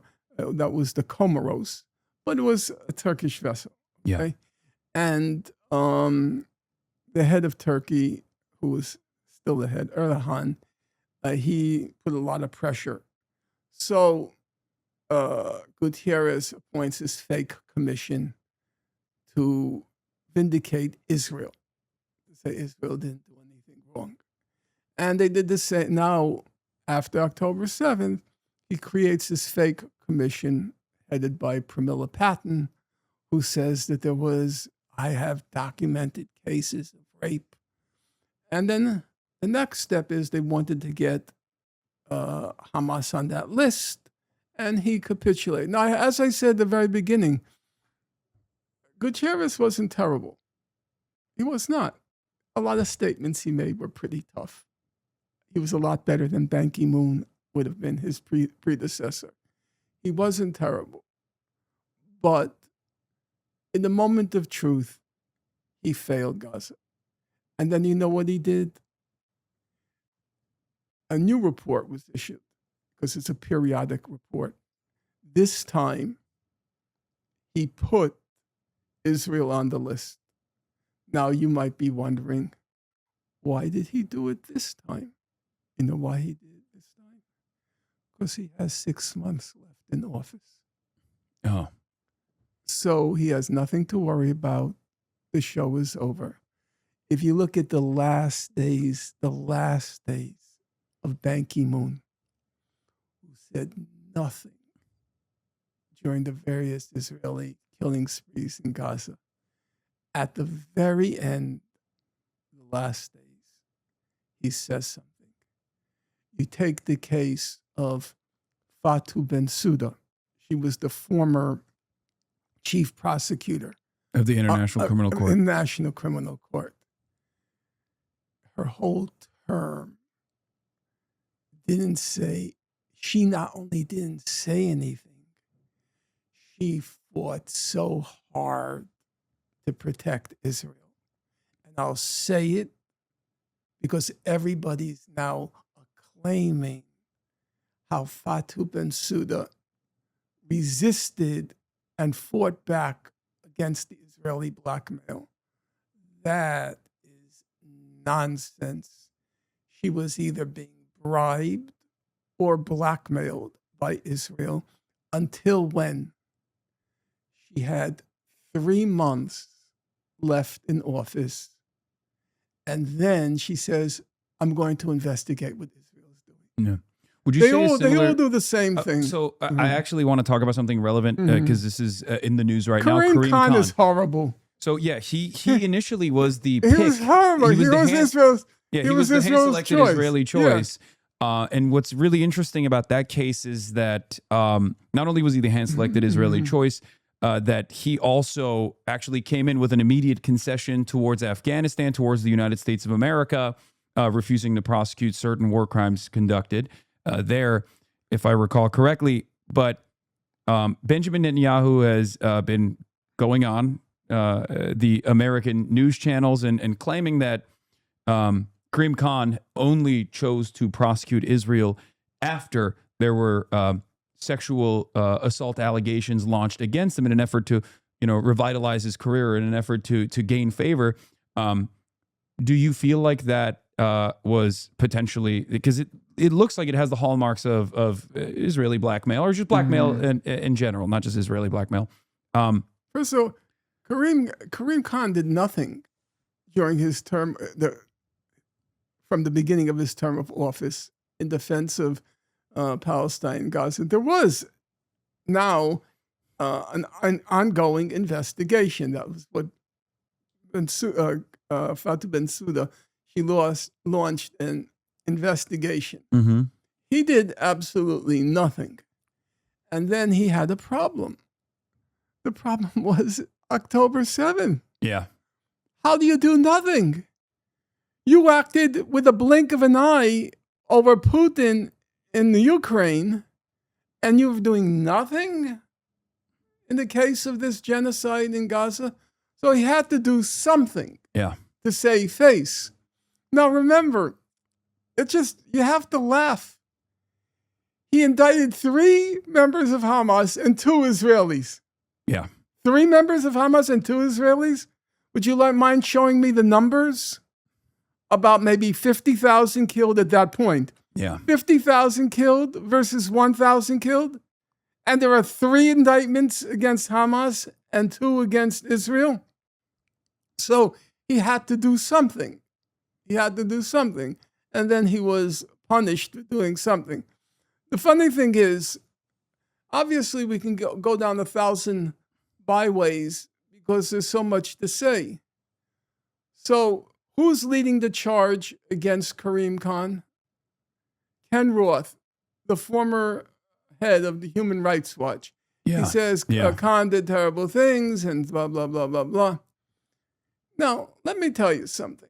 They're going after Turkey as well. Not the country, the other guy as well. Volker Turk. Yeah, Volker Turk, right. not Turkey. Ken Roth was so terrible when it came to the occupied Palestinian territories when he headed Human Rights Watch. It was known, because I suspect this will get back to him, so I'm not going to say with absolute certainty, but many people told me that the only reports he checked personally when it came to the reports produced, the only ones by Human Rights Watch, which are voluminous. I mean, they're covering the whole world. Yeah. They're covering the whole world. So the only reports he checked personally were the ones on Israel, Palestine. And he always, see, what happens is a human rights report has effectively 2 aspects. One, the facts. You send out investigators, competent people, they try to assemble the facts. In general, the human rights reports are good on the facts. Professional people take their calling seriously, recognize they're being watched, so they better get it right because free media, they're going to be exposed. In general, the facts are done well. The problem is the legal interpretation of the facts. Are you going to call this a violation of international law? Are you going to call this a war crime? Are you going to call this a crime against humanity? There are many gradations. And then the question is the law, how it's interpreted. And Ken Roth systematically watered down the legal allegations against Israel. So now he's attacking Karim Khan. He was better when he headed Human Rights Watch. From what I read, and I have not read the actual legal documents, what the investigative committee did, what the judges decided, Roth makes a credible case, I believe, but I've not read it. He makes a credible case that the investigative body didn't do its job. What the investigative body did, according to him, was they said, Khan said this, the woman said that, Khan said this, the woman said that, but they don't assess the evidence. Yeah. They don't say, what Khan said is not really credible, what she said is credible. They didn't do that. And he said that was part of their job description. They're supposed to also assess the value. I don't know. Well, it was dismissed initially. Wait. I thought. I listened closely to Francesca Albanese Mm-hmm. because I trust her. Yeah. I think, she both is a woman and concerned with women's issues, and she's also cares about International Criminal Court and the prosecution of crimes. She said there are 2 separate issues. One, what happened with the women? Was it true? Some say women, some say there were 4, but okay. What happened with the women? She says, no, it has to be seriously investigated. We can't dismiss that question. It has to be seriously investigated. Then she says there's a second issue, namely the dismissal of Karim Khan. I'll tell you the truth. The ICC is so corrupt that I don't much care who is the chief prosecutor. Luis Moreno Ocampo, who was their first chief prosecutor, total crook. Fatou Bensouda, a total crook. Karim Khan, tool of the West. So I remember a very distinguished, I have to always be careful about not dragging people in and they get angry. I mentioned the name. A very distinguished international lawyer, top notch, top of the line. He said to me a couple of years ago, he said, the ICC, it's not a court. You know what they used to call the ICC? They used to, it's technically, for your listeners, the International Criminal Court, but it used to be called the International Caucasian Court. Because it only prosecuted Africans. Well, Lindsey Graham openly admitted that when he said, you're not supposed to prosecute white people, or you're not supposed to prosecute Western countries. Exactly. Yeah. So do I much care whether Karim, the whole thing is a joke, the whole ICC. Yeah. Now, I agree with Francesca Albanese. She's correct in my opinion. She says there are a lot of good people working inside. Yeah. That's true. And when Fatou Bensouda was handling the Mavi Marmara case, it was a civil war inside the court. You know, 3 times, not once, twice, 3 times she declared the case closed. She said, I don't want to discuss this Mavi Marmara. She said, it's trivial. It's not important. I don't want to discuss it. 3 times she declared it closed. The court said, you have to open it, reconsider it. Closed again, have to reconsider it. And then the 3rd time she got away with it. There were people inside the court fighting her. So I'm not going to doubt that there are good people inside the ICC. But the end product is International Caucasian Court, with the one exception of Putin. So can I, do you think that with the current dismantling, the deliberate dismantling and the sanctions that ICC prosecutors are receiving, do you feel like there is an opportunity for backlash from at least some European nations? I mean, they're vassalized entirely, as we've seen over and over again. But do you feel like there's any backlash here that could potentially force the court to appoint a competent prosecutor, or you think it's completely done? Whether it's because of Trump, singularly because of Trump, I don't want to say because I'm not sure. But one thing we can say for certainty, and that is the international system right now is in crisis. Now, it's easy to say something like that because it's, it grabs headlines. But I think a sober judgment has to be it's in crisis. So let me give you some examples which will be familiar to your listeners and not always familiar. Let's take the 2 most recent examples. The whole system is now in crisis. You could say maybe it's in transition, or it's on the verge of collapse. Let's take 2 examples. On November 17th, 2025, the UN Security Council passes a resolution on Gaza. And what does the resolution do? It'll shock your listeners. The UN Security Council, after the people of Gaza,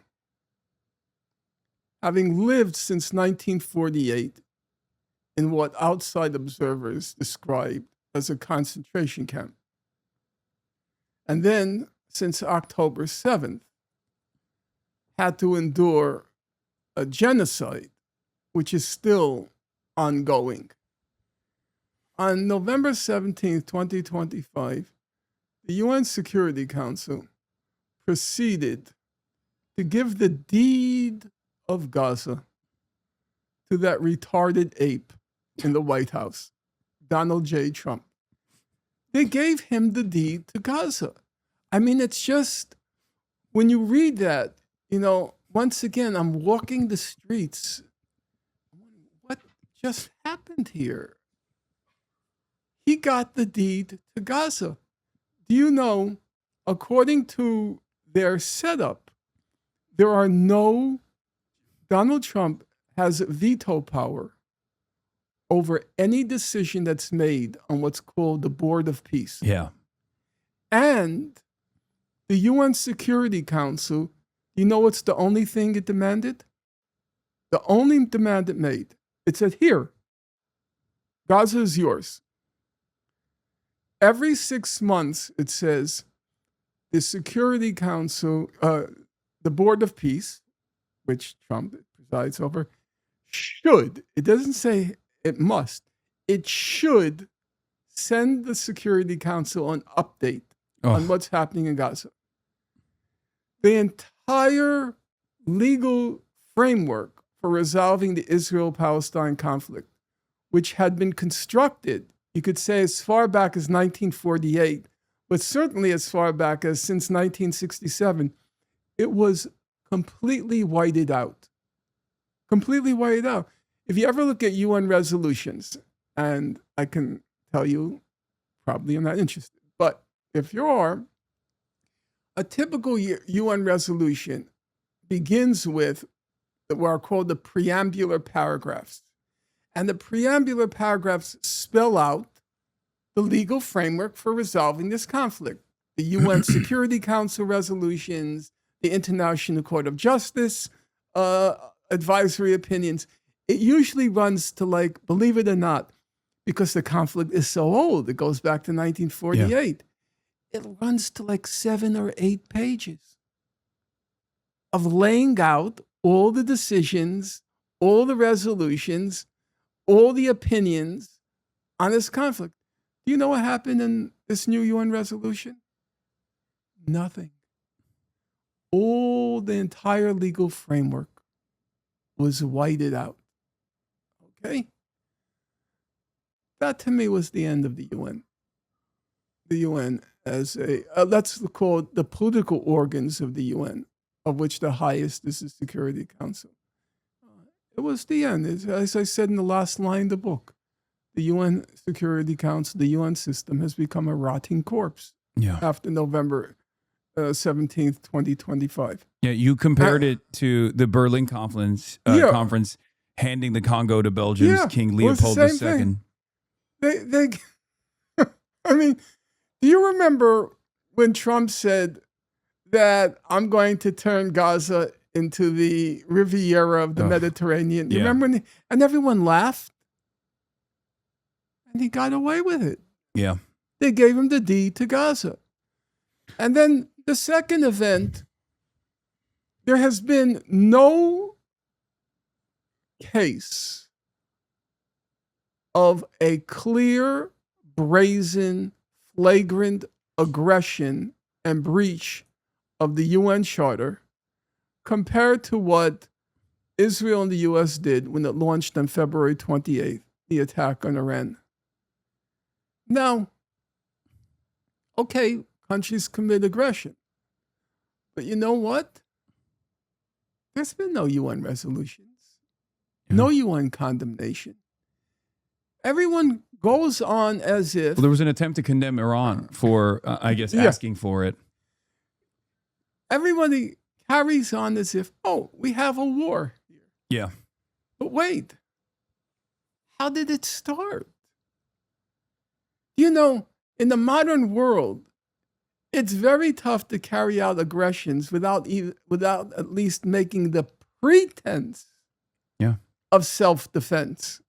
The pretense of self-defense, as I often like to point out, even when Hitler attacked Poland in 1939, he fabricated a border incident with Poland because you just can't do that until Israel and the US did that.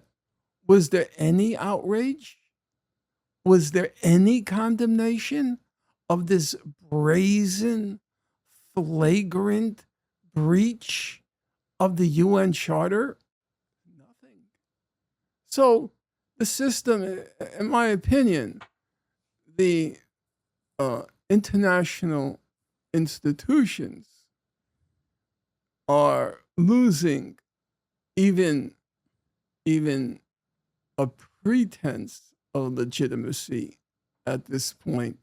The ICJ, the International Court of Justice, just to be fair about it, it has not been terrible.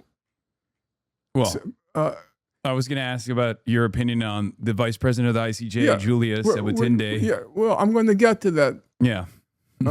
In general, Yeah. not bad. I was surprised. When I'm wrong, I never have a problem with saying I'm wrong. I didn't think there was a snowball's chance in hell that the ICJ would find that Israel was plausibly committing genocide in Gaza. I went through the numbers. Britain, France, the US. I figured Russia won't say anything because of Ukraine. And the Chinese won't say anything because there are claims made about genocide against the Uyghurs. So I figured nobody's going to open up this can of worms. It's never going to happen. I was totally wrong. I was completely wrong. The vote was 15-2, saying Israel was plausibly committing genocide. Not a good record. The same person who said the ICC is not a court, it's a joke. He had high expectations for the ICJ. I couldn't figure the life of me why he had them. And I will say, without revealing any more information, that he was part of the proceedings at the ICJ during the genocide case. And he was right, and I was wrong. But there are two exceptions. So let me get to those two exceptions. The president of the court, very surprising, was an American, Joan Donoghue. She went along with the majority.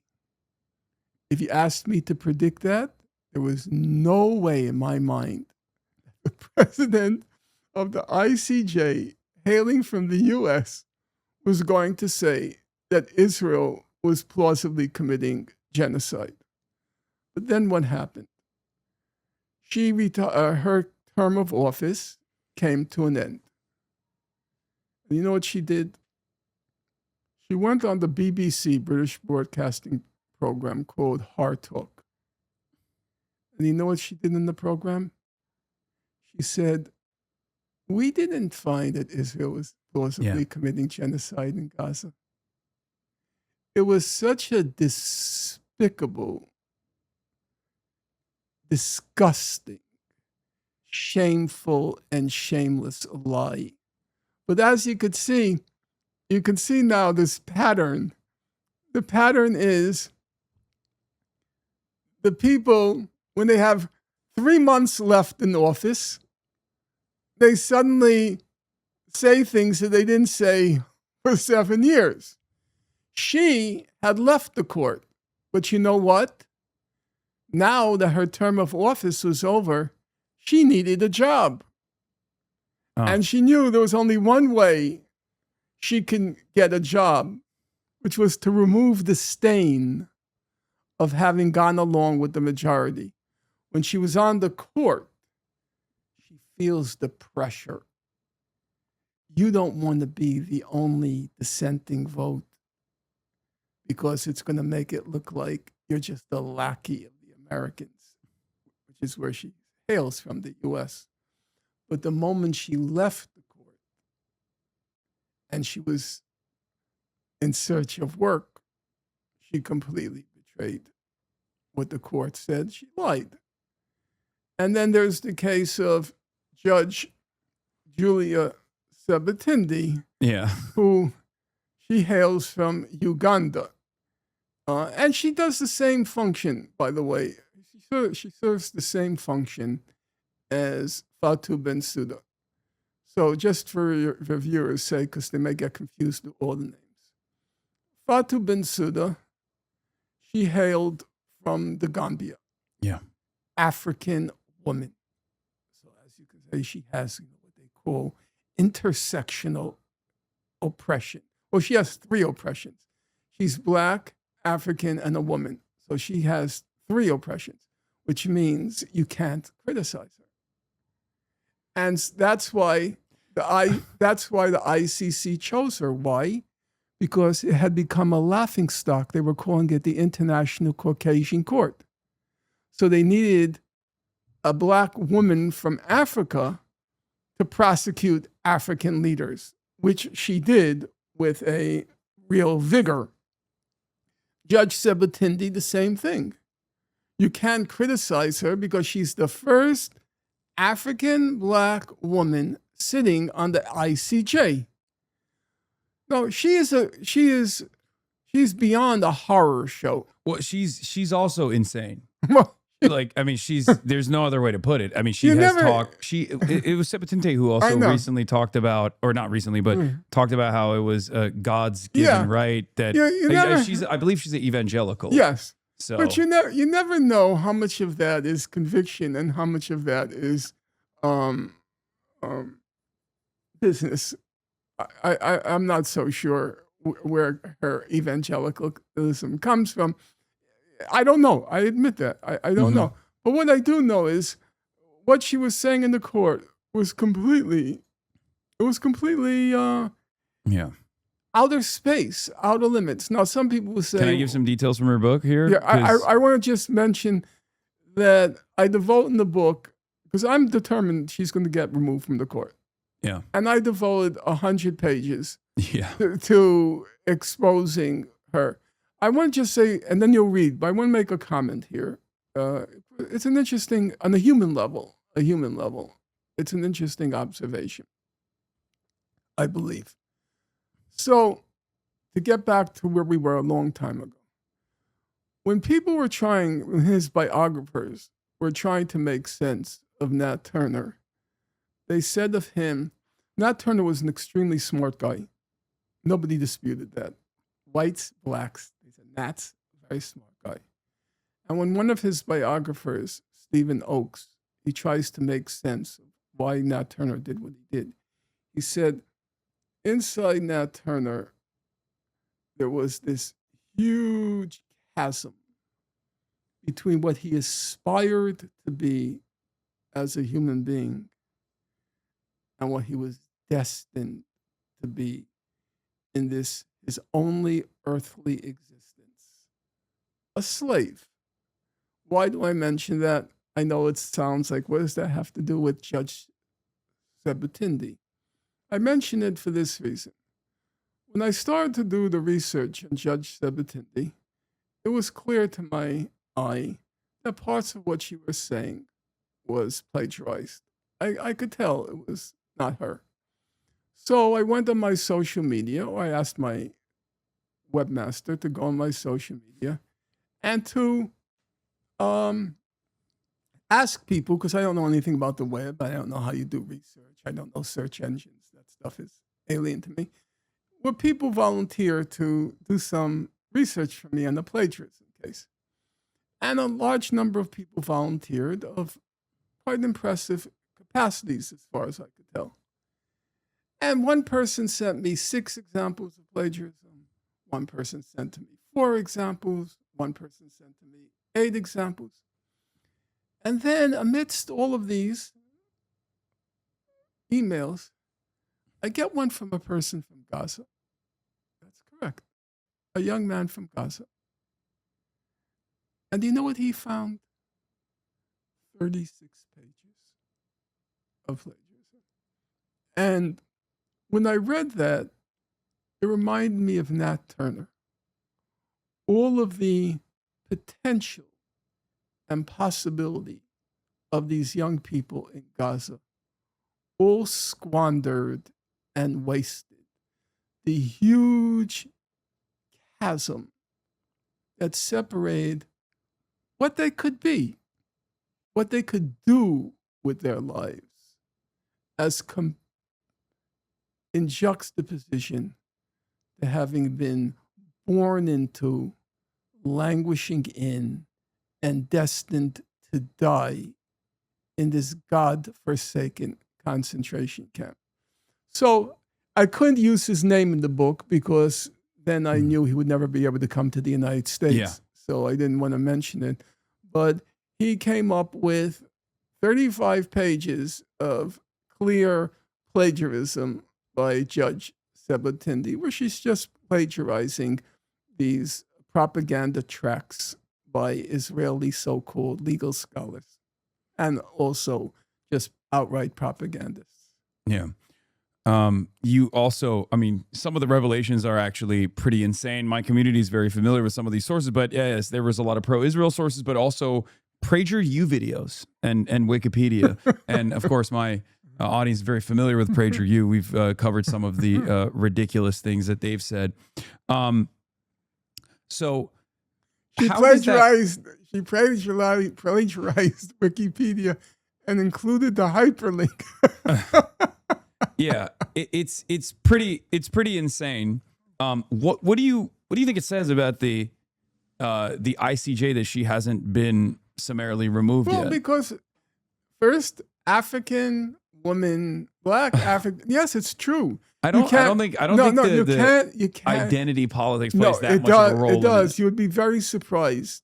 You'd be very surprised. I think there's a cynical weaponization of this sort of thing. Representational politics is like very cynically deployed. It was deployed against Bernie Sanders. There were some things that you wrote in your previous book, some things that I disagree with, some things that I agree with. I think this is changing now. The environment is shifting. It is changing. Yeah, it is changing, but it still exercises. It still exercises a power. Otherwise, how could you say such ridiculous things like coerced intimacy when you have two guys taking care? All right, say taking hostages is wrong. Saying it's a war crime, which is fine. But the stuff they were saying was just completely ridiculous. They were saying that women who had combatant positions, they were using this weapon called Site C. It's called Site C, and the UN Commission call them civilians. What do you mean they're civilians? They have a weapon. They're staffing the weapon. You're calling them civilians? It was just completely ridiculous, and it was the wokeness because she was desperate, Navi Pillay, to confirm the sexual violence charge, but she knew she had no evidence. I have no pictures. I have no forensic evidence. So she starts grasping at straws with these ridiculous claims against Hamas. Well, the language is weaponized in that way, and I think one of the funnier elements of that has been the way that the media covers October 7, where without even a shred of shame, they will write things such as this poor victim was kidnapped from a tank and held hostage. So there is a lot of power in the way that these words are presented. Having said that, however, I will say that there is definitely a newer understanding, especially amongst the younger generation as well. Totally agree. Of Totally the agree. cynical weaponization of identity Totally politics. agree. I mean, one of the most interesting phenomena is that all of the victories that are now being scored by the, you could say, Bernie Sanders children, the Mamdanis now. And What do you think about Mamdani? First of all, I think he ran the right campaign. Mm. The right campaign was a non-identity politics campaign, although it had an identity politics component baked into it because the candidate's name is Zoran Mamdani. Yeah. But that wasn't the platform. Yeah. It had an element in it, but it wasn't the platform. And every single victory, your friend Abdul El Sayed, every single candidacy, it's true. It has an identity politics element baked into it. The three candidates that won after Mamdani in the most recent election, Claire Valdez, Daria Liza Avila Chevalier, and Landler. Yeah. One of them, white male, so no identity politics baked in there. But the other two, yes. The woman in Wisconsin, the Asian woman. Francesca Hong. Yeah. there is always that element, as it were, lurking in the background. They do not look like white Americans. But the platform is clearly the Bernie Sanders platform. The only non-economic issue on their platforms, the only one, is Gaza. Well, even then, there's an economic component to it as well. Well, yeah, and but I think, it's not. I think it is the moral. It's a moral torch. definitely. Yeah. But I think in a way to make it more appealing to the masses, there's also a legitimate argument that you can deploy talking about the focus that we have as the American government with respect to how much of our resources go to not only waging endless wars, but also specifically giving money to Israel. Yeah, totally agree. Yeah. I totally agree. So I think the strategy of Mamdani was, so to speak, was pioneered by Bernie. His time had come. He had been saying the same thing since he was a young man. The difference was the times had changed. Mm-hmm. And so the times caught up with Bernie's platform. So that to me is a good thing. The problem I have, look, Mamdani is young. He's feeling his way. I don't know where it's going to end up. Mm-hmm. The problem I have is that there's a constituency out there that's so desperate, so hopeless, so abject. They're ready to move. They're ready to act. They desperately need change because the system, for 80%, they've been locked out of our country, has been locked out of the system, about 80%. I don't see Mamdani trying to mobilize that constituency. He mobilizes them only at one point, when there's a primary or an election. His people come out. The people come out. I was surprised. I went to a rally for Brad Landler in Brooklyn, because I'm from Brooklyn, New York. It was basically, the rally was Muslim-Jewish solidarity and support for the Palestinians. That was a very strange, for somebody from my generation, for that to be a political rally running for office. I mean, that sort of stuff would sink your campaign. Oh, yeah. Just 3 years ago. So it was an unbelievable sight. But my thing is, How do you feel about Brad Lander? okay, I'm not. He has a very interesting perspective because he says that he's a Zionist, and yet I feel like he exhausts the logical conclusion of what people say is the two-state solution to its logical limit, where he's seemingly sincere about a minority Jewish population living inside of the what would be outside of the Green Line, the Palestinian territory that's currently occupied by Israel, and then a minority Palestinian population inside of Israel, which throws people for a loop in many instances. I don't know if you saw his Dana Bash interview where he just sincerely advances that position, which I find to be fascinating. I'm an anti-Zionist. I don't, I've said things that frustrate some liberal Zionists, including the president of J Street and even Peter Beinart, as a matter of fact, where I've made comparisons to Nazi Germany. I want to actually hear your perspective on that as well, given your family history. Or I've said I find Zionism to be ideologically similar to Nazism, and also that liberal Zionism would be oxymoronic, almost similar to liberal Nazism. And Brad, on the other hand, he calls himself a liberal Zionist, and yet will actually present for the first time ever an actual logical conclusion to what a two-state solution looks like. So I wanted to hear your perspective on that as well. Well, I wrote my doctoral dissertation on the theory of Zionism. So I have what you might call a material and a personal stake in the word Zionism. But I don't think it's particularly useful, and I counsel against using it because in politics, the most important thing is clarity of information. You don't want there to be any misunderstandings. So when people like Bernie Sanders or Mandani, Abdul El Sayed, their planks are very clear. Medicare for all, and so forth, depending on where you're running.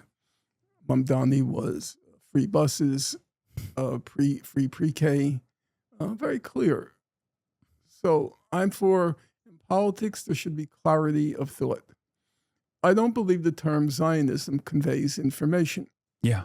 It just is, it's a term of abuse. It's an epithet. It's not it doesn't isolate a phenomenon. So you might ask me then, well, what term would you use?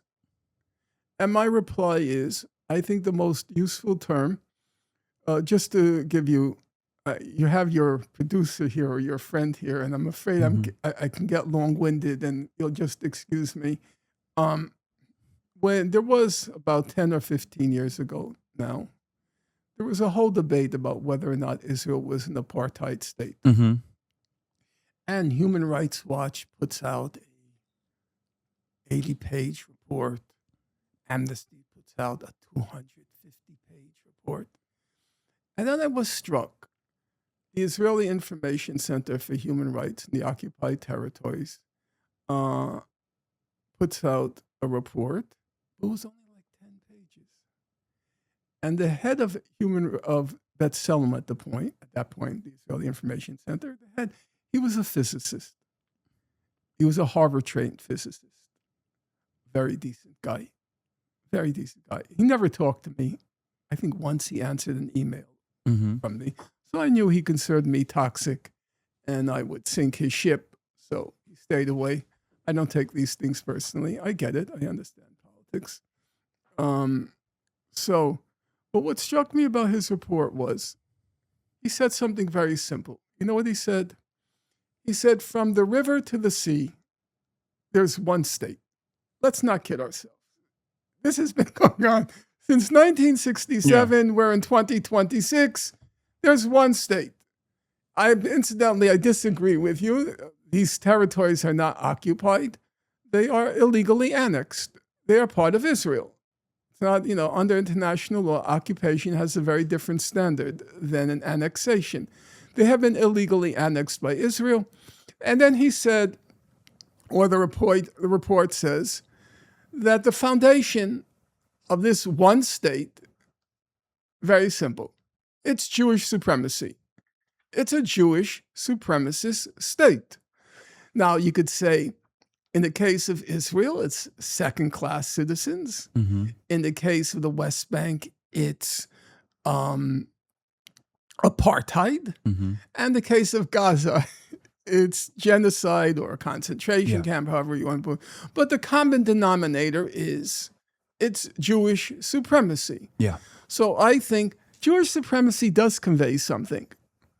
Because everyone remembers white supremacy. Yeah. They remember it from South Africa and they remember it from our own country. We know what white supremacists are. So I believe that we should begin with clarity of language and refer to it as not a Zionist state, but to say I'm against white supremacy. Oh, well, that's what I do say that. I do believe that that's what Zionism is. But you recognize other people it doesn't necessarily denote that. No, of course not. And so if you want to have a conversation, the first thing you need is clarity of terms. So we're on, as they say, on the same wavelength or on the same page. So I think the right term to use is Jewish supremacy, and you're against Jewish supremacy, which is basically the way Zoran Mamdani handled the question. Yeah. He kept saying, I believe in equal rights for all. Yeah. And then how do you answer that? Well, a lot of people chose to just immediately shift the priority to, well, don't you believe Israel has a right to be a Jewish state, which is an ethno state? Right. And his reply was, I support a state with equal rights for all. Yeah. And they didn't know how to answer that. there was like a kind of a deadly silence when he had, because how do you say no? I don't support. It's this is a digression, but it's like when you take the case of Tucker Carlson. He says that the Jews, or some Jews, he says, but the Jews, he says, they want to destroy the United States. That's what he says. They want to destroy it from within. I think he's a little bit more careful about his language, But, but I do agree with you, and I do want to get to that. Okay, so let me tell you. So you're going to answer me, and you of course should answer me. And there are many points he raised which I haven't addressed, but he says these Jews, they want a Jewish supremacist state in Israel, but they want to let all these immigrants into the United States, liberal Jews. The Great Replacement. Right. Yeah. So he says they want to destroy the U.S. from within. I'm thinking to myself, why would they want to destroy the U.S. from within? They control the United States. Why would they want to destroy it? According to you, they occupy, and which they do, they disproportionately occupy the positions of in industry, in culture, in everything, okay? That counts. So why would they want to destroy it? They don't want to destroy it. What they want was, they want a Jewish supremacist state in Israel because the Jews are the majority. And they want a liberal state here because Jews are just 2% of the population. They're hypocrites. It's not that they want to destroy the U.S., but they want, as a minority, they want to preserve the rights of a minority in a multicultural society like the United States. But I also don't think that immigration is a negative thing in general. In the way that he presents it, so this is actually a really interesting point because I've heard your criticisms of some on the right.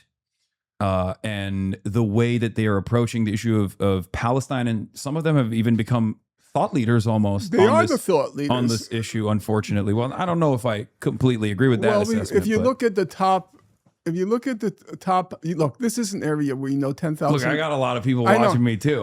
Yes, I'm aware of that, and I believe what Chairman Mao said: no investigation, no right to speak. I don't know the specifics.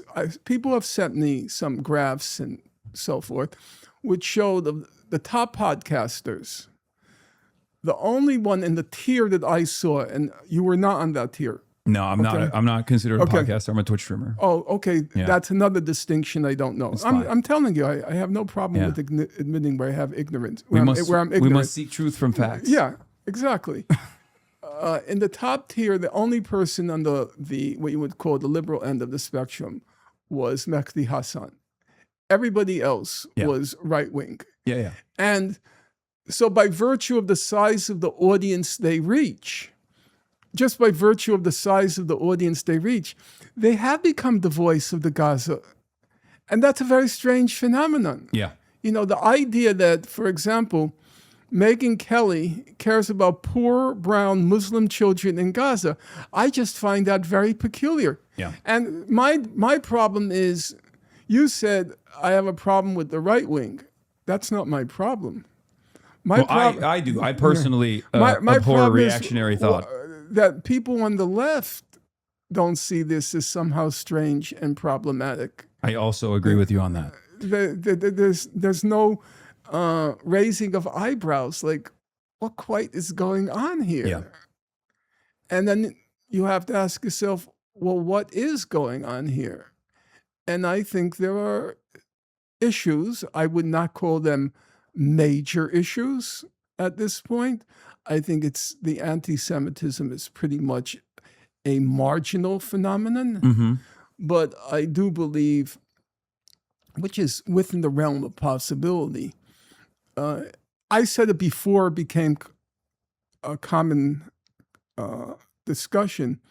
I said, if Tucker Carlson wins, if he runs for office, this was before there was any talk about it. I said, but speculating, if he were to run for office, and if he were to run on the real America first, and if he ran with a Thomas Massey or her name just, the woman. Marjorie Taylor Greene. Or Marjorie Taylor Greene. Yeah.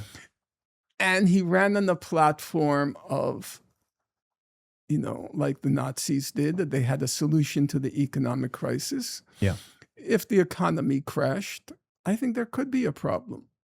And I don't see any reason why not to raise that prospect, even though I recognize right now it's marginal. I recognize that. And I don't believe, if you look at the history of the Nazi Party, before the 29 crash, it was completely marginal. Mm-hmm. It was the crash. Before, they were polling around 3 to 5%. Right after the crash, they polled 18%, then they polled 36%, because it wasn't anti-Semitism that won the Nazis' power. It was they promised they had a solution. So, people like with Trump, let's give him a try. Let's see what he can do, So I believe it could metamorphose into a problem. And I do find it problematic that people on the so-called left don't recognize this as, at the very least, No, I think they do. an odd.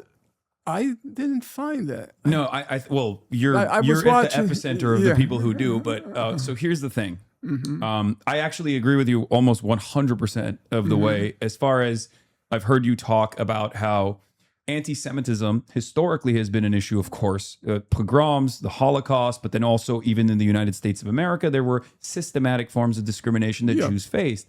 Anti-Semitism in contemporary American society it happens as on an individual basis, but it's not. There's no systemic anti-Semitism in the United States Quite of America. the contrary. Currently. On the contrary, if you're applying for a law firm, if you're applying to work in a hospital, if you're applying to teach, the system is rigged in your favor.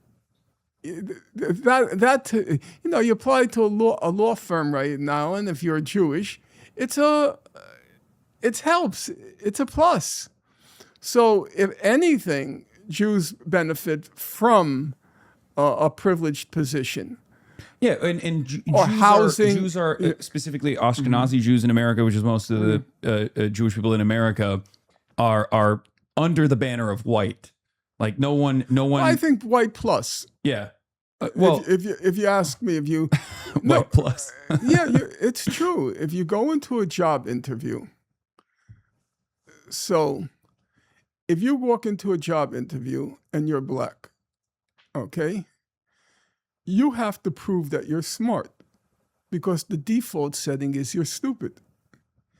If you're Jewish, you're sounding kind of woke here. No, well, I think that part is true. If you're Jewish and you walk into a job interview, you have to prove you're stupid, because the default setting is you're smart. And you know what? On top of that, Aiden Ross is doing a good job of changing that. Most of the time, your interviewers are Jewish. If let's say you're applying for an Ivy League school, your interviewer is going to be quite a significant amount of the time is going to be Jewish, So I recognize that. I think far from being a liability, it's a plus to be Jewish. So but we on the agree. other hand, everybody walks in with their stereotypes, their prejudices. Yeah. And it may be a plus, but they'll still think you're cheap if you're Jewish. They'll think he's smart, but they'll still think you're cheap. It just has no effect. It has no impact on your life opportunities and chances. So we largely agree on that. The reason why I'm bringing this up is because Mr. Piker just agreed Jews are cheap. For those of you, no. The stereotyping we agree on.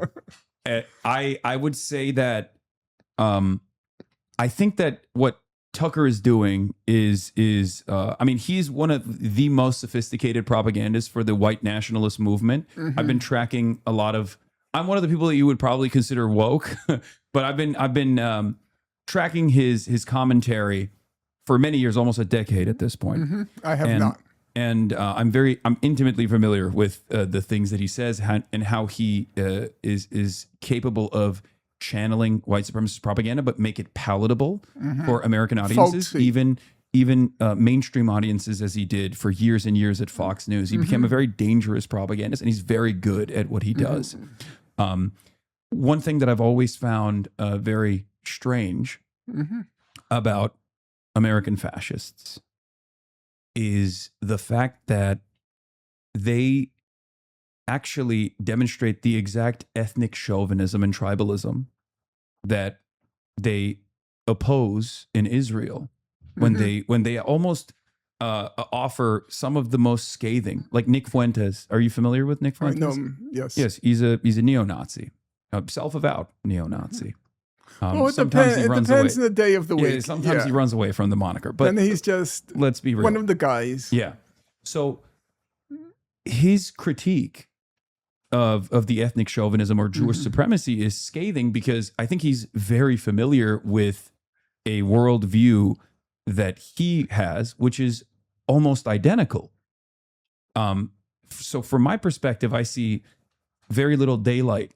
And this is what really frustrates the likes of Jonathan Greenblatt. He is my Alan Dershowitz, if you will, my primary opposition. What is frustrating to me about that is that Jonathan Greenblatt has the exact same odious worldview of supremacy, of extermination, and a defense of extermination. Right, but he wants to defend the rights of Jews here, because here he's a minority. And in Israel, he wants a Jewish supremacist state. Yeah.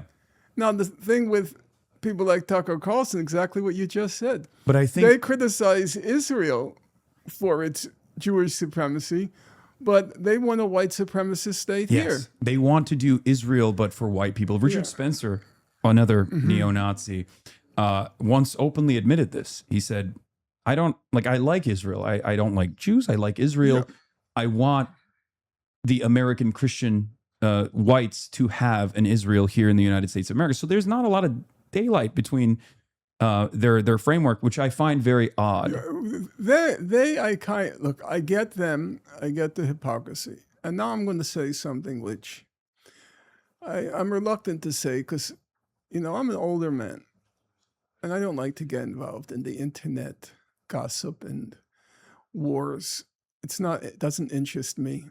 I'm a reader, and You don't even have a cell phone. And I own a cell phone. I've never even used, believe it or not, I've never even used an ATM. And now I'm told ATMs are obsolete, but I never even used it when it existed. Yeah. I never learned to drive. I never had a driver's license, nothing. I thought the end of the 19th century was a great time, and I tried to, as best as I can, stick to the protocols of that era. In any event, so I'm listening to Glenn Greenwald. And he says, my friend Tucker, he's such a unique person because he always admits when he makes mistakes. And why can't we have other people like my friend Tucker, who I happen to have a close relationship with? And he says, what's his example? He says, well, Tucker has now admitted he was wrong about Muslims. And he's now saying that Muslims aren't bad people, and he's wrong. I think to myself, yeah, that's one possibility. The other possibility is, since he's been busy attacking Israel and Jews, he sees a new demographic. Yeah. So maybe he's changed his tune, not because Tucker is so wonderful, because he admits to his errors, but he just made a pragmatic choice that, say he runs for president, it wouldn't hurt to have that demographic on his side. I don't think it wouldn't hurt to also have the credibility, the established credibility as someone who is, on the right side on this moral stain. Yeah. Especially because for one reason or another, I think Democrats are still, at least politicians are still very reluctant to to speak with clear terms, with absolute conviction on these issues. Sorry, Kaya's here. I don't know how you feel about dogs. She's very friendly. I'm perplexed. Yeah, she's a little lady. She's tiny. She thinks she's tiny. Well, I'm glad she's not in the apartment above mine in my building. Yeah, she'd be stomping around. Well, no, she wouldn't. It would be me or her. Okay. Well, in any case, what were we talking about? We were talking about Tucker Carlson. I think he's establishing credibility to either lend it to J.D. Vance, which he is closely aligned with. And J.D. Vance, of course, has been a critic of Benjamin Netanyahu. He went on the Joe Rogan Experience. He talked about the Epstein files. He talked about how, Israel actually plays a major role in American elections and all this stuff. And then a week later, he was smiling next to Benjamin Netanyahu in the White House. So not exactly certain as to how, not exactly certain as to how critical he is of the American-Israeli relationship. But I do think that, yes, these guys are very cynical, and this will be a valuable tool to galvanize the masses in a matter not dissimilar. I believe it will, assuming that there isn't a crash. But if there's not a crash, it will be a marginal. It's like what they described Hitler's anti-Semitism was an add-on. It appealed to a certain pretty marginal, but a portion of the electorate, and it helped. The problem is if there's that crash and you're looking for a scapegoat, and I have said it many times, and I'm not afraid to say that I believe the Jews brought it on themselves. They carried on in just a completely irresponsible, reckless, racist, bigoted, supremacist way, and it's caused a lot of animus to rise to the surface. The association with Judaism and Israel. I think it was just this kind of completely reckless arrogance. The fact of the matter is, these Jewish billionaire supremacists, they destroyed academic freedom in our universities and colleges beginning in the spring of 2024. That's just a fact.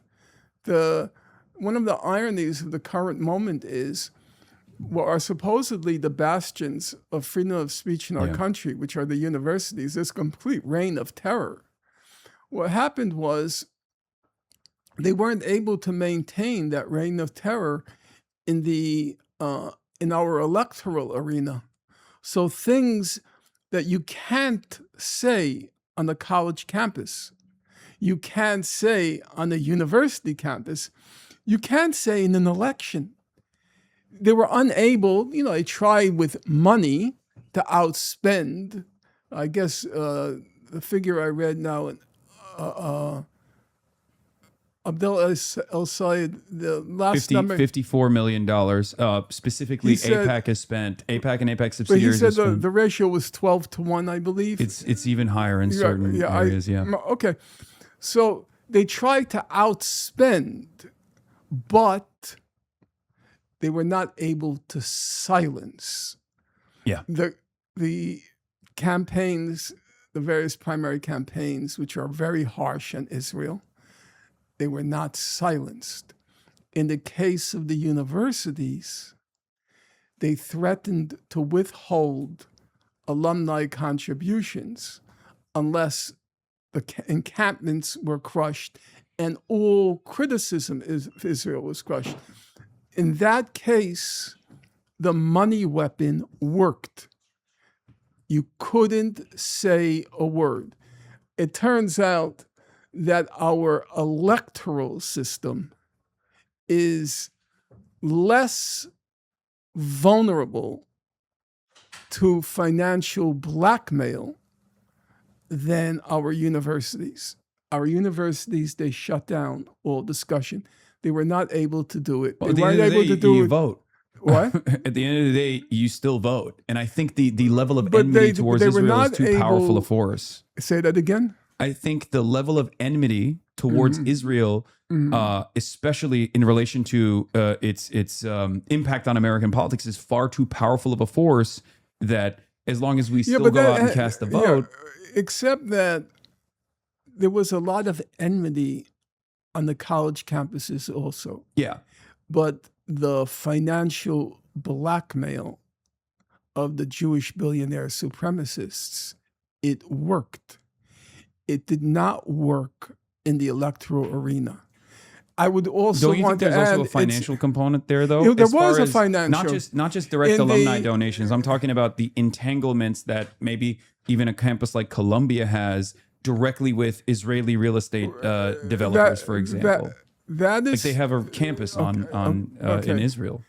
What you're saying is obviously true. I, however, believe we have to disaggregate. That wasn't the real issue that came up. The divestment, the BDS, it wasn't the main issue. For the Jewish billionaire supremacist class, the issue was those encampments had captured public attention and it wouldn't go away. Yeah. You remember, they just kept spreading and spreading and spreading, and then they were spreading in Europe and elsewhere. Yeah. So they wanted to stop that because it was a problem for Israel. It meant if they were spreading, then talk about Gaza was not disappearing. It was growing. So that I think was the issue. For me, the interesting fact was they were able to succeed with their blackmail to crush the dissent, but they were not able to crush the candidacies. They tried, Mamdani was 30 to 1. They're still trying. Spending. It was either 30 or 40 million to 1 million. But the blackmail did not succeed. I'll tell you, I live in an old Jewish neighborhood.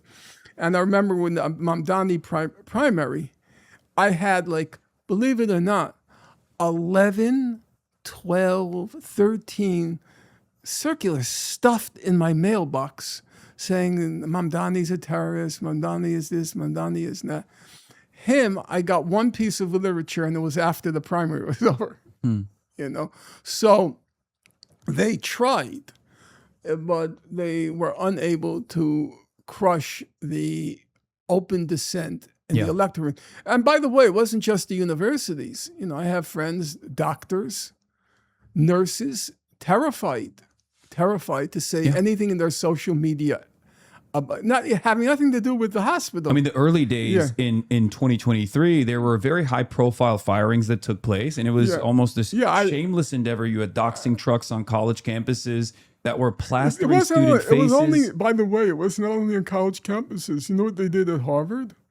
They rented the trucks to go into the neighborhoods of their parents. Oh, I didn't know that. Students' parents. 300. It's one of the most insane things that I had to say to myself, I've never seen anything like it. I had to say to myself, my parents didn't disagree with my politics. The apple didn't fall far from the trees. But if one of those trucks came in front of their house, my parents would have killed me. They would have killed me. Yeah. So they were really so ruthless. And that brings us back to, we're now full circle. A lot of the resentment towards Jews, it has a rational foundation. It leans into pre-existing tropes that harken back to an era where there were a lot of falsehoods. It's the same concept as blood libel, which is a real instance of anti-Semitism, blaming Jews for poisoning the well. Israel targets children in Gaza. But then, yes, attributing that to something that we can visualize, something that we can see with our own two eyes, like Israel killing children in Gaza, is unbelievably harmful if you care about combating anti-Semitism. It's not only harmful to combating anti-Semitism. See, the problem, in my view, is any definition you come across of anti-Semitism, if you were to open up a Webster's, if you were to open up an Oxford English Dictionary and OED definition, they always insert the word irrational, an irrational hatred of Jews, an irrational belief that Jews are this, the Jews are that. Here's the problem. What if a lot of the resentment is rational? What if a state calling itself the state of the Jewish people, what if your resentment at the genocide it's perpetrating, what if it's rational? What if Jews are carrying on in a flagrant, brazen fashion to suppress our right to freedom of speech and using their considerable financial power to do so? If you resent Jews for that, is it anti-Semitism? But it's rational. It's rational to resent people using their financial wealth to crush dissent, to threaten students with suspension, to threaten them with expulsion, in some cases, to threaten them with deportation. In some cases, the students are being absconded with and sent into places God only knows where. When those things were happening, did Bill Ackman say anything? Did he denounce it? Did he say it was wrong what was done to Muhammad Khalil? No, he did not. So, or when Sheryl Sandberg abets the genocide by coming out with this fake film about Hamas rape called Screams Without Silence, if you resent the power that Jews use, is it anti-Semitism? I can't see that it is, because of the problem that every definition incorporates some notion that it's irrational. There's nothing irrational about that resentment. And you say it's harder to fight anti-Semitism. I think the problem is even bigger. The problem is it even anti-Semitism? When an ethnic group uses its financial and its political clout in order to further a Jewish supremacist agenda, is that anti-Semitism? I don't think it is. So here's where you and I differ on this issue. I am reminded, and I used to use this all the time, of the March 1919 speech that Lenin delivered on anti-Semitic pogroms.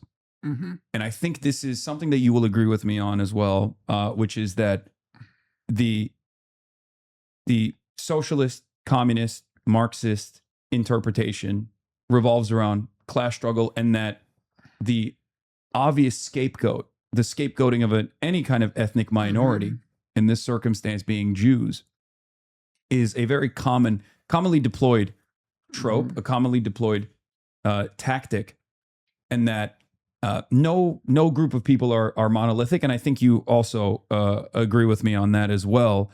And that my understanding always has been, or the way that I talk about these issues always is revolved around the notion that if organized Jewry was this monolithic force, in the way that many Jewish Zionist Americans in key positions of power try to present it as, utilizing the vague interpretation of Zionism, or even saying Israel's a Jewish state, Israel has to remain a Jewish state, Israel has demographic concerns. Why should we care about that? We don't care about that with any other country. As a matter of fact, when Nick Fuentes says we have demographic concerns, or when Tucker Carlson says we have demographic concerns here in America, we understand that as white supremacy. We understand that as white nationalism, and we find it abhorrent. Totally agree. So why is there this distinction? The way I approach this issue is, if there was this monolithic understanding, there would not be such a gigantic generational divide, and there wouldn't be billions of dollars invested in ensuring that young American Jews, young Jews in Europe, are indoctrinated into this false understanding, this false notion listen, that, Hasan, Mr. Piker. Of course, what you're saying is true. Yeah. I have a credo. It's my own little credo. Never quarrel with facts. What you're saying is true. Okay? And we have to start with that. Yeah. The problem is this. If there's a significant number of people carrying on in this way, is it really irrational? And as I said, a part of a core... that part I don't disagree with you core on. definition of anti-Semitism that's supposed to be irrational. is it really irrational if people make a leap Yeah. and No. say the way Jews are carrying on is completely outrageous? Does that really shock the conscience when people reach that conclusion? Israel calls itself the state of the Jewish people. So is it so shocking if people conclude that when Israel carries on this way, it's acting... And its defenders say that they're doing this at the behest of Judaism. At the behest of the Jewish people? Is that such a shocking conclusion? Yeah. No, I don't think so. And I don't really, at some level, I don't really quarrel with people who reach the wrong conclusion. I'm going to say, okay, my parents passed through the Nazi Holocaust. They lost on both sides of both sides, my mother and father, lost every single member. To their dying day, they hated every German. Every German. Okay? Did I like that? Not really. Did they ever quarrel with them about it? Never. Did they ever argue with them about that? Never. I understood from their experience. I remember I once asked my mother the question. I was curious. I said, did you ever meet a German during the extermination who showed some sympathy? She thought very hard. She thought very hard. And then she said, I remember once a German soldier, he had a look on his face of feeling a little guilty. She said, I remember one. So is it so shocking that she generalized from her experience and hated all Germans? I don't find that particularly shocking.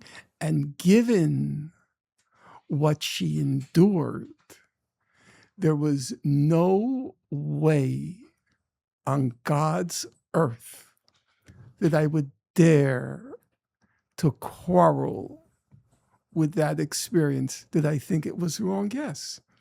Do I have German friends? Yes. But would I argue? No. And in the same way, will I argue with a Palestinian or a Gazan who hates all Jews? Never. I would never argue with it. That's their experience. I will now not, which is totally out of character for me, I will not talk to an Israeli. You crossed the red line. You've gone too far. I've read too many human rights reports. You have targeted, Targeted. You have targeted too many Gazan children. You have targeted too many in their head. You have targeted too many in their chest. You have targeted too many toddlers. Now you say, well, that's generalizing. That's not every Israeli. Well, it's not really. Is it not? I've read the polls. The polls show that these polls are taken like every 2 weeks since the Gaza genocide. And you know what the poll showed? 80% support. 5% of Israeli Jews thought Israel was using too much force. 95% said either sufficient force or not enough force. Of those 95%, 40% said not enough force. I can go through many, many polls. Israel, to its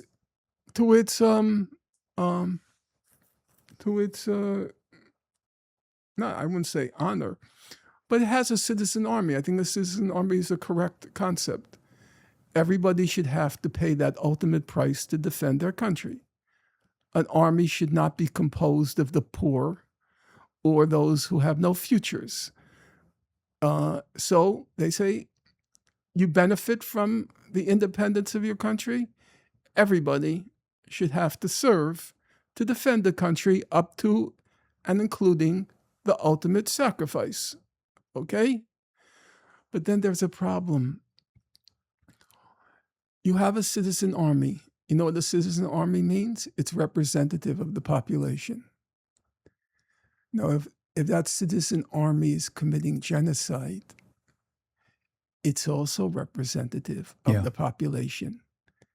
It's not an unfair generalization to say this is a nation of child killers, to say this is a nation of child murderers.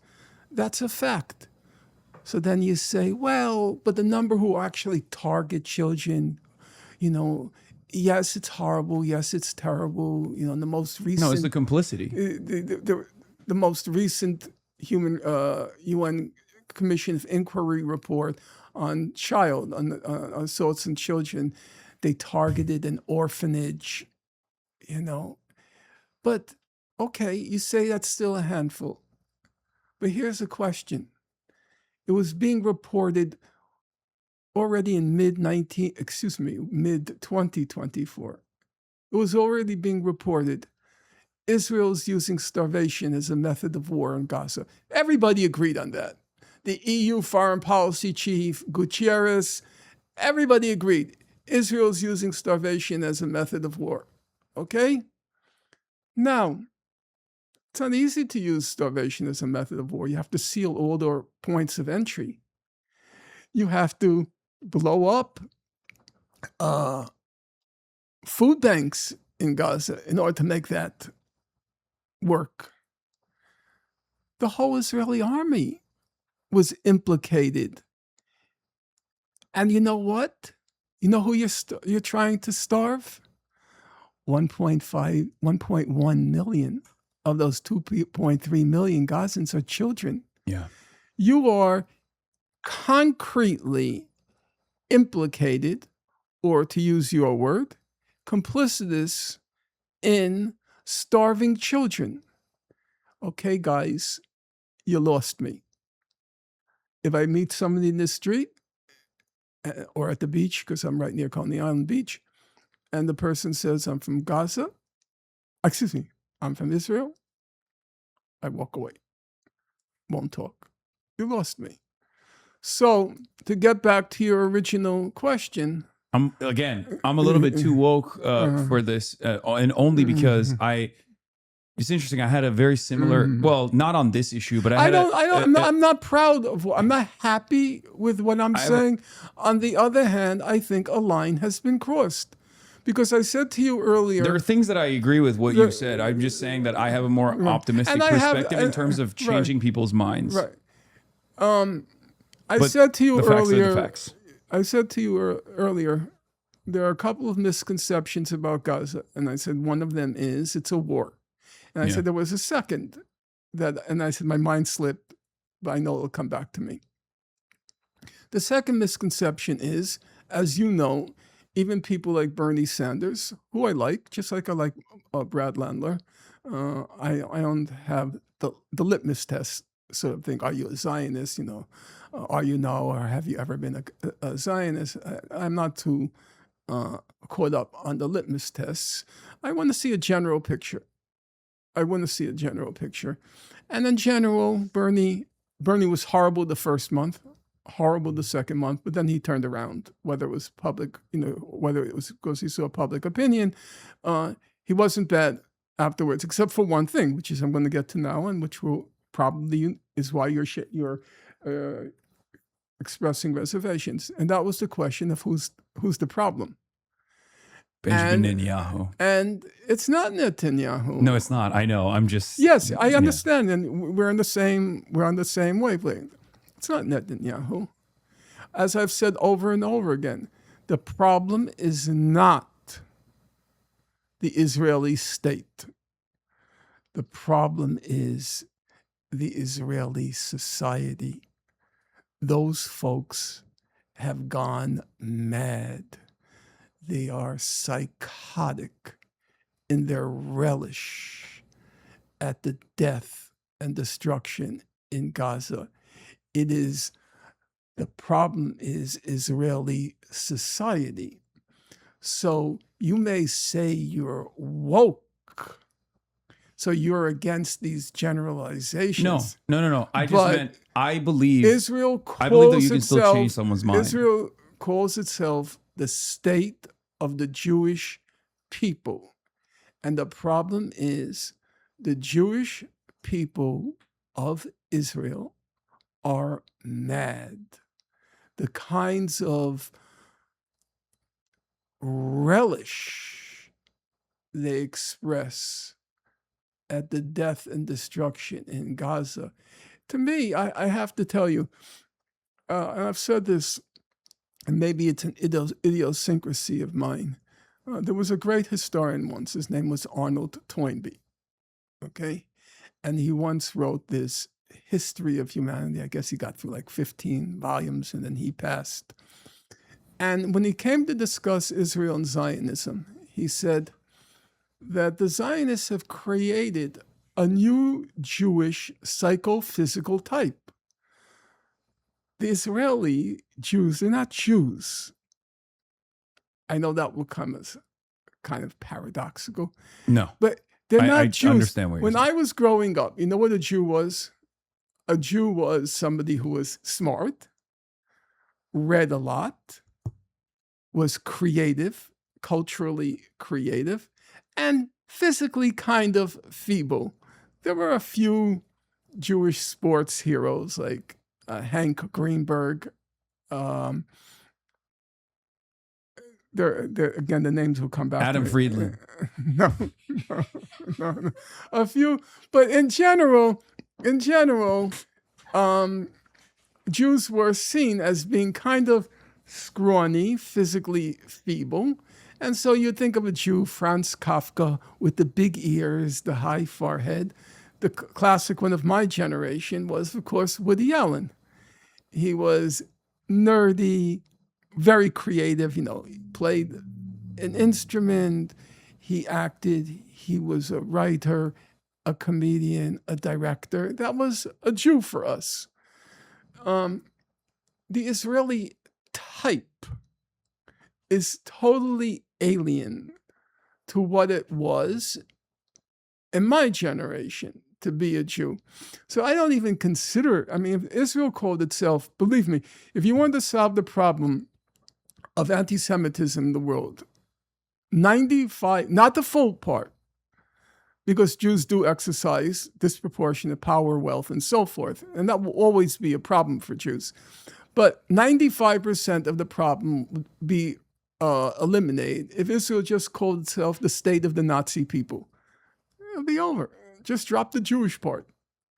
And a large part. I don't disagree with you. That's why my criticism is entirely around the identity on Zionism, which is why I talk about the distinction, regardless of how people perceive it. There is, there's very stubborn. There's a very stubborn retort towards that to say, no, Zionism means something different to me. And this attitude, I think, is carried by a lot of American Jews. But I don't care very much what it means to you. You can. No, I'm not saying it means to me. Right, but I'm saying, they can say whatever it means Yeah. to them. I just want you to take a stand on one question. Do you believe that Jews as Jews should have superior rights to non-Jews in the state of Israel, for that matter, anywhere else? And then you say Zionism is the national liberation movement of the Jewish people. Fine. I don't really agree with that, but if that's what you believe, that's fine. For me, that's an ideological question. It's not a political question. You can believe whatever you want.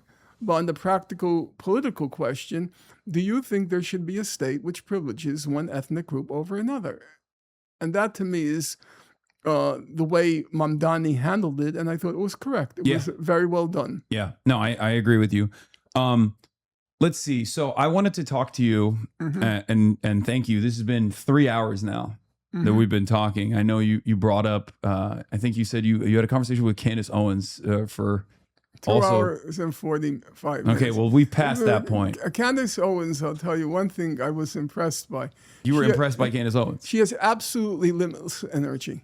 Okay. Do you know when we got off the interview, she was still after me about Freud and what a pervert he was, and how and a child molester. So I was very impressed by her reserves of sheer physical energy. Yeah.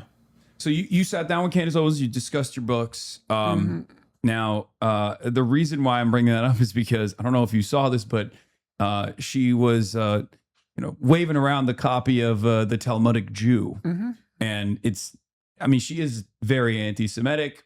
And what's actually kind of ironic about this, maybe you'll find you'll appreciate the irony here, is that Candace Owens, as well as Nick Fuentes, actually got a lot of their early notes, and Candace Owens' career is entirely concocted by David Horowitz and then later Ben Shapiro, two very conservative Jewish Americans. David Horowitz, former Trotskyist, turned Islamophobe neocon, and Ben Shapiro is also obviously very pro-Israel. And what I've always found interesting is that Candace Owens was anti-Semitic before she got hired at the Daily Wire. And that wasn't a problem for Ben. But she only got fired from the Daily Wire because she was anti-Semitic and had become anti-Israel. This obviously feeds into the growing American anti-Semitic movement, one that goes from the, I guess, nascent anti-Semitism, stereotyping of Jews. I jokingly refer to it as, most Americans who don't live in these major cities where a lot of Jewish people live in have this attitude where it's like, yeah, Jews control the media, but I like Seinfeld. It's very funny. Or, Jews control the banking system, but they're very good with money, and I want my accountant to be a Jewish true. guy. So that's normally the attitude. But all of a sudden, I know many Muslims who absolutely demand a Jewish lawyer. Yeah. So, but what becomes a problem, that nascent attitude of stereotyping of Jews becomes a problem when all of a sudden that level of power is, from the eyes of the majority, that level of power is being used to silence dissent, to speak out against critics of Israel, and to purchase media properties, as the Ellisons are doing currently, to turn them into more pro-Trump and more pro-Israel outlets, which is laughable because they were already super pro-Israel. That is, I think, our point of agreement. But I wanted to hear what your perspective is on Candace Owens in particular, as someone who is, like, I think you and I both agree, very anti-Semitic, who's also mentioned in the dual anti-Semitism condemnation bill that I was on, where they put me and Candace Owens side by side to try to apply pressure to the platforms that have me on to claim that I'm anti-Semitic as well as her. Well, first of all, you don't bite the hand. As a general rule, I have to be serious about this, and I suspect you'll be serious too. You don't bite the hand that feeds you. Candace Owens had me on her program twice. And just as a factual matter, I was, with one exception, for 10 minutes. I was never on even Al Jazeera. Al Jazeera blacklisted me. 3 years. I think it's acknowledged that I'm the world's leading academic authority on Gaza. Yeah. The entire network blacklisted me. And mainstream media in the U.S. asked me, was I on one network program? No. Television network program? No. Was I on any liberal podcast? No. It was just a handful, a very small handful. So I have to be careful, just out of pure, propriety. Yeah. She had me on. She had me on twice. And she let me speak. There were moments where I significantly disagreed with her, and I was able to say what I wanted. Now, on the question of anti-Semitism, I'll be, a fancy word, nuanced. And you can disagree with me or agree with me. I don't consider Candace Owens a political menace. She carries around prejudices about Jews. As I say, everybody carries around prejudices about everybody. Okay? The question is not whether a person carries prejudices. I'm sure, and I'm not saying this in any way disparagingly, I'm sure you do think Jews are cheap. That's just a prejudice that a stereotype people carry. Does it have any political consequence? In my opinion, no. It's a prejudice that people carry with them. I won't say for better or for worse, obviously, but only God knows how many prejudices I carry around with me in situations, as a professor, categorizing students on first meeting them. The question is not whether I characterize them on first meeting them. I do. It's a prejudice. The question is, do I give them a chance to prove themselves, or does the prejudice manifest itself in them getting a lesser grade? That's when a prejudice becomes a, so to speak, political problem. The woke terminology is subconscious bias. Yeah, I think everybody carries subconscious biases. The problem with the woke people is they have no idea how the human consciousness works, and they think you can interrupt racism as if you can pull an emergency cord in the subway, interrupt racism. It was just complete crap. But I don't want to be. I think it's, you know what it is? I sometimes sound like a broken record. I haven't really spoken that much today, even though I speak for 8 hours a day normally. It is ultimately a capitalist manifestation. I think it's a very corporate way to approach humans, where you are supposed to present yourself as a brand. A brand is what? Sanitized. A brand is perfect. A brand can't be one way or another, right? It's supposed to be the most manicured version of yourself. And I think that the problem with our approach, even in academia, on a lot of these identity politics related issues, subconscious biases, implicit biases, is that we take away the humanity and the imperfections of humanity from the conversation and turn human beings into corporate vessels, almost brands. That's the problem. The human mind is very complex. I mean, any 2-year-old, or I should say every 8-year-old, understands that.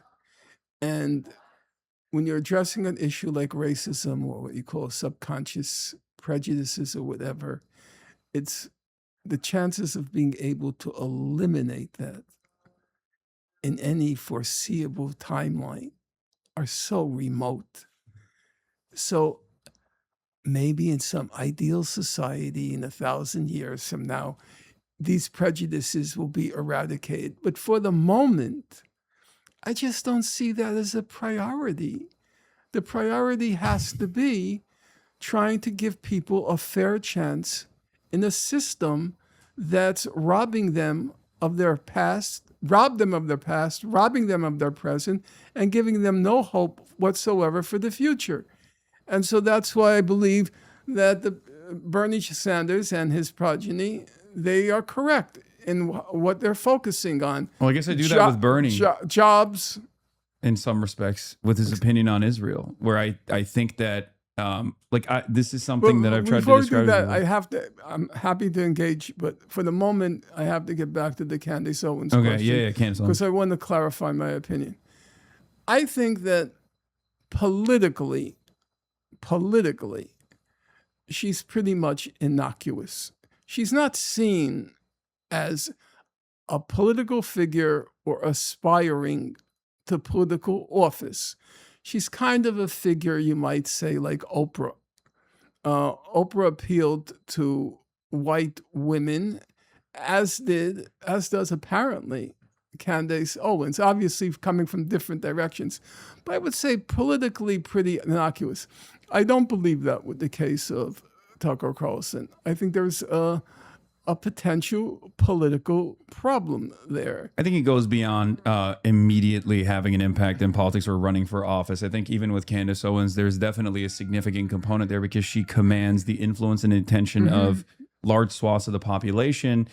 So I wasn't bringing up the Candace Owens thing to like try to lecture you or something, No, just so you're you not- understand. you're not I just lecturing. wanted to hear your perspective on your experience with Candace Owens.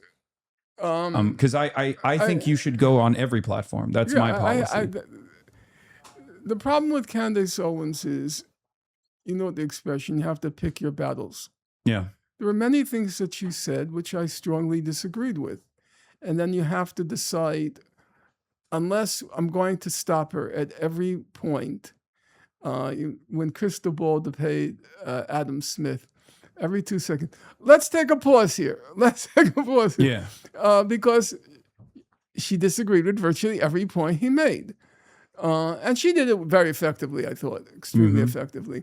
But at some point, it just doesn't work. Then it's like, why did you come on the show? If you're going to disagree with every single word this person says, then why did you even come on? That's not, I wasn't even saying like you should go up there and disagree. I was careful to, so to speak, pick my battles. You did pick your battles when it came to defending the Bolsheviks.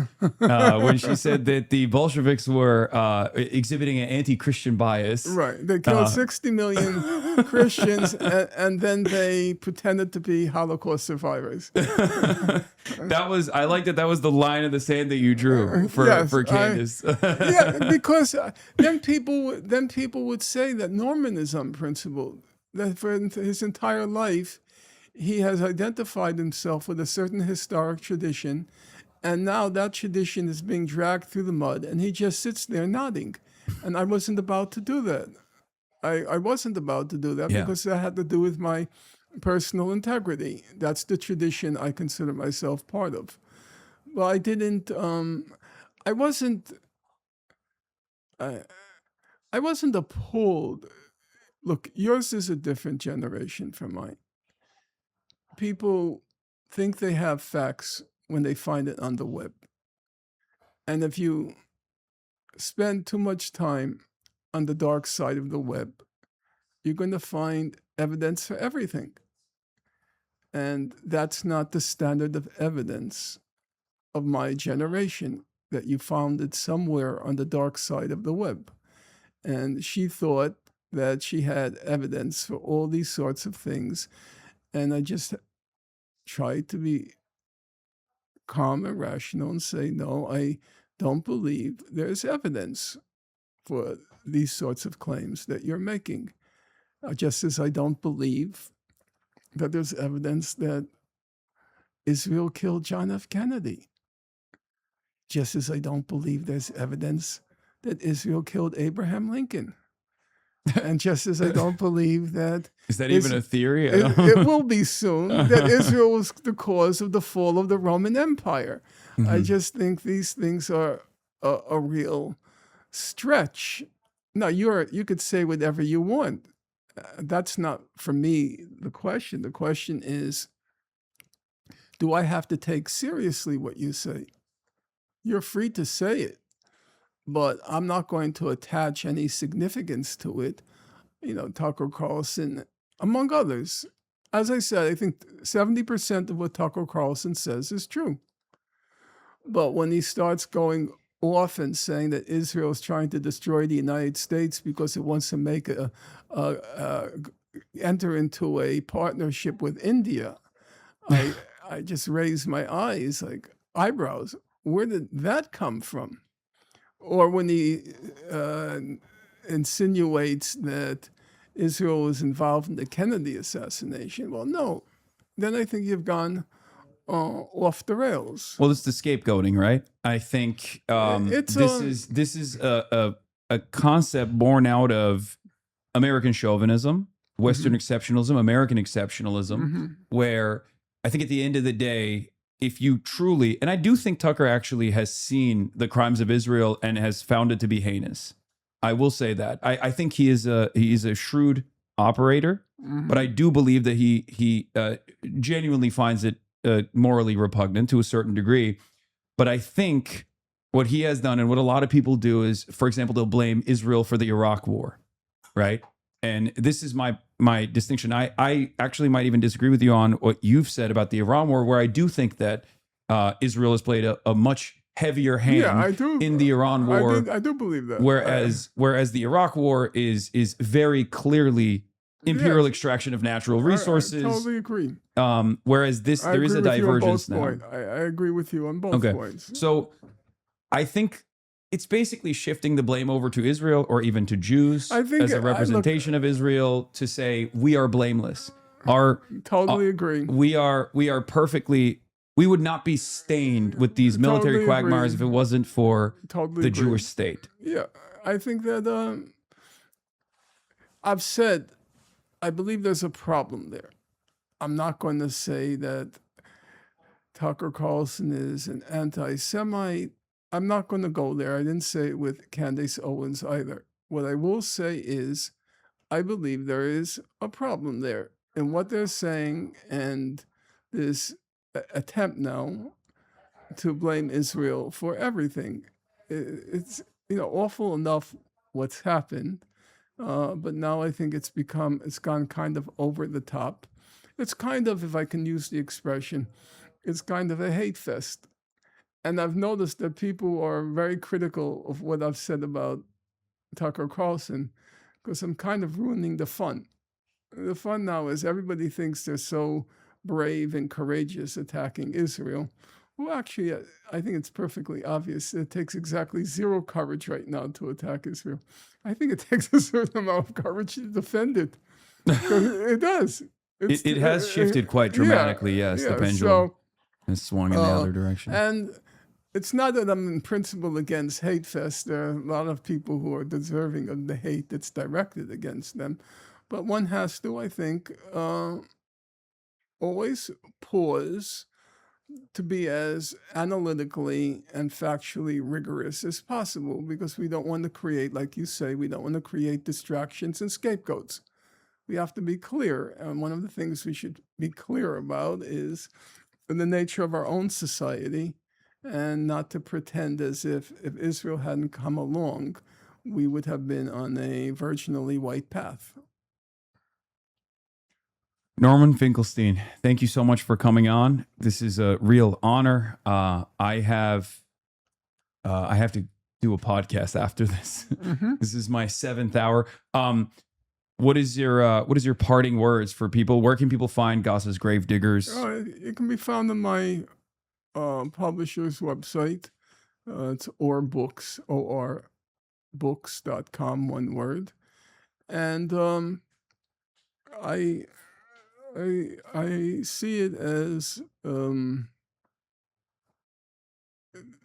record of what happened. I'm trying now to combine Gaza and Inquest into its martyrdom with this, Gaza's Gravediggers, an inquiry into corruption in high places. And I want to make it a 2-volume set called The Black Books on Gaza, the truth about what happened. And I believe that if you know the truth, then you will have less difficulty answering the question, do you condemn what Hamas did on October 7th? I think you'll find that you're able to say, you know what, after what was done to those people, maybe what happened October 7th was wrong, but I'm not going to be on my high horse scolding them for what was done any more than I would lecture Nat Turner on why what he did in 1831 was wrong. All right. Well, once again, thank you so much, Norm. This was a real incredible opportunity. I apologize. We were supposed to have this conversation a very long time ago, but I guess it turned out to be somewhat fortuitous. Given the circumstances, still, there are plenty of crises happening around the world. But once again, thank you so much for coming on. This was a real honor to have you on. And thank you for all of your work. All right, everybody, I am going to end the broadcast now because I have to go. And I will see you tomorrow from Michigan. I will be in Michigan tomorrow. I'm going out there for Abdul Abdul Sayed. And I'll then tell going you to- off camera, I had some friends communicate to him. This is off camera, right? No, it's not. Not off camera. No, not no, yet. no, no. I'm doing the outro right now. No, So wait, hold on. Not yet. Okay. Okay. Oh no. Okay. All right. Hold on 1 second. Okay. I'm glad I asked that question. Yeah, almost spilled the secrets. Mm-hmm. Starting off the day. All right, everybody. Bye.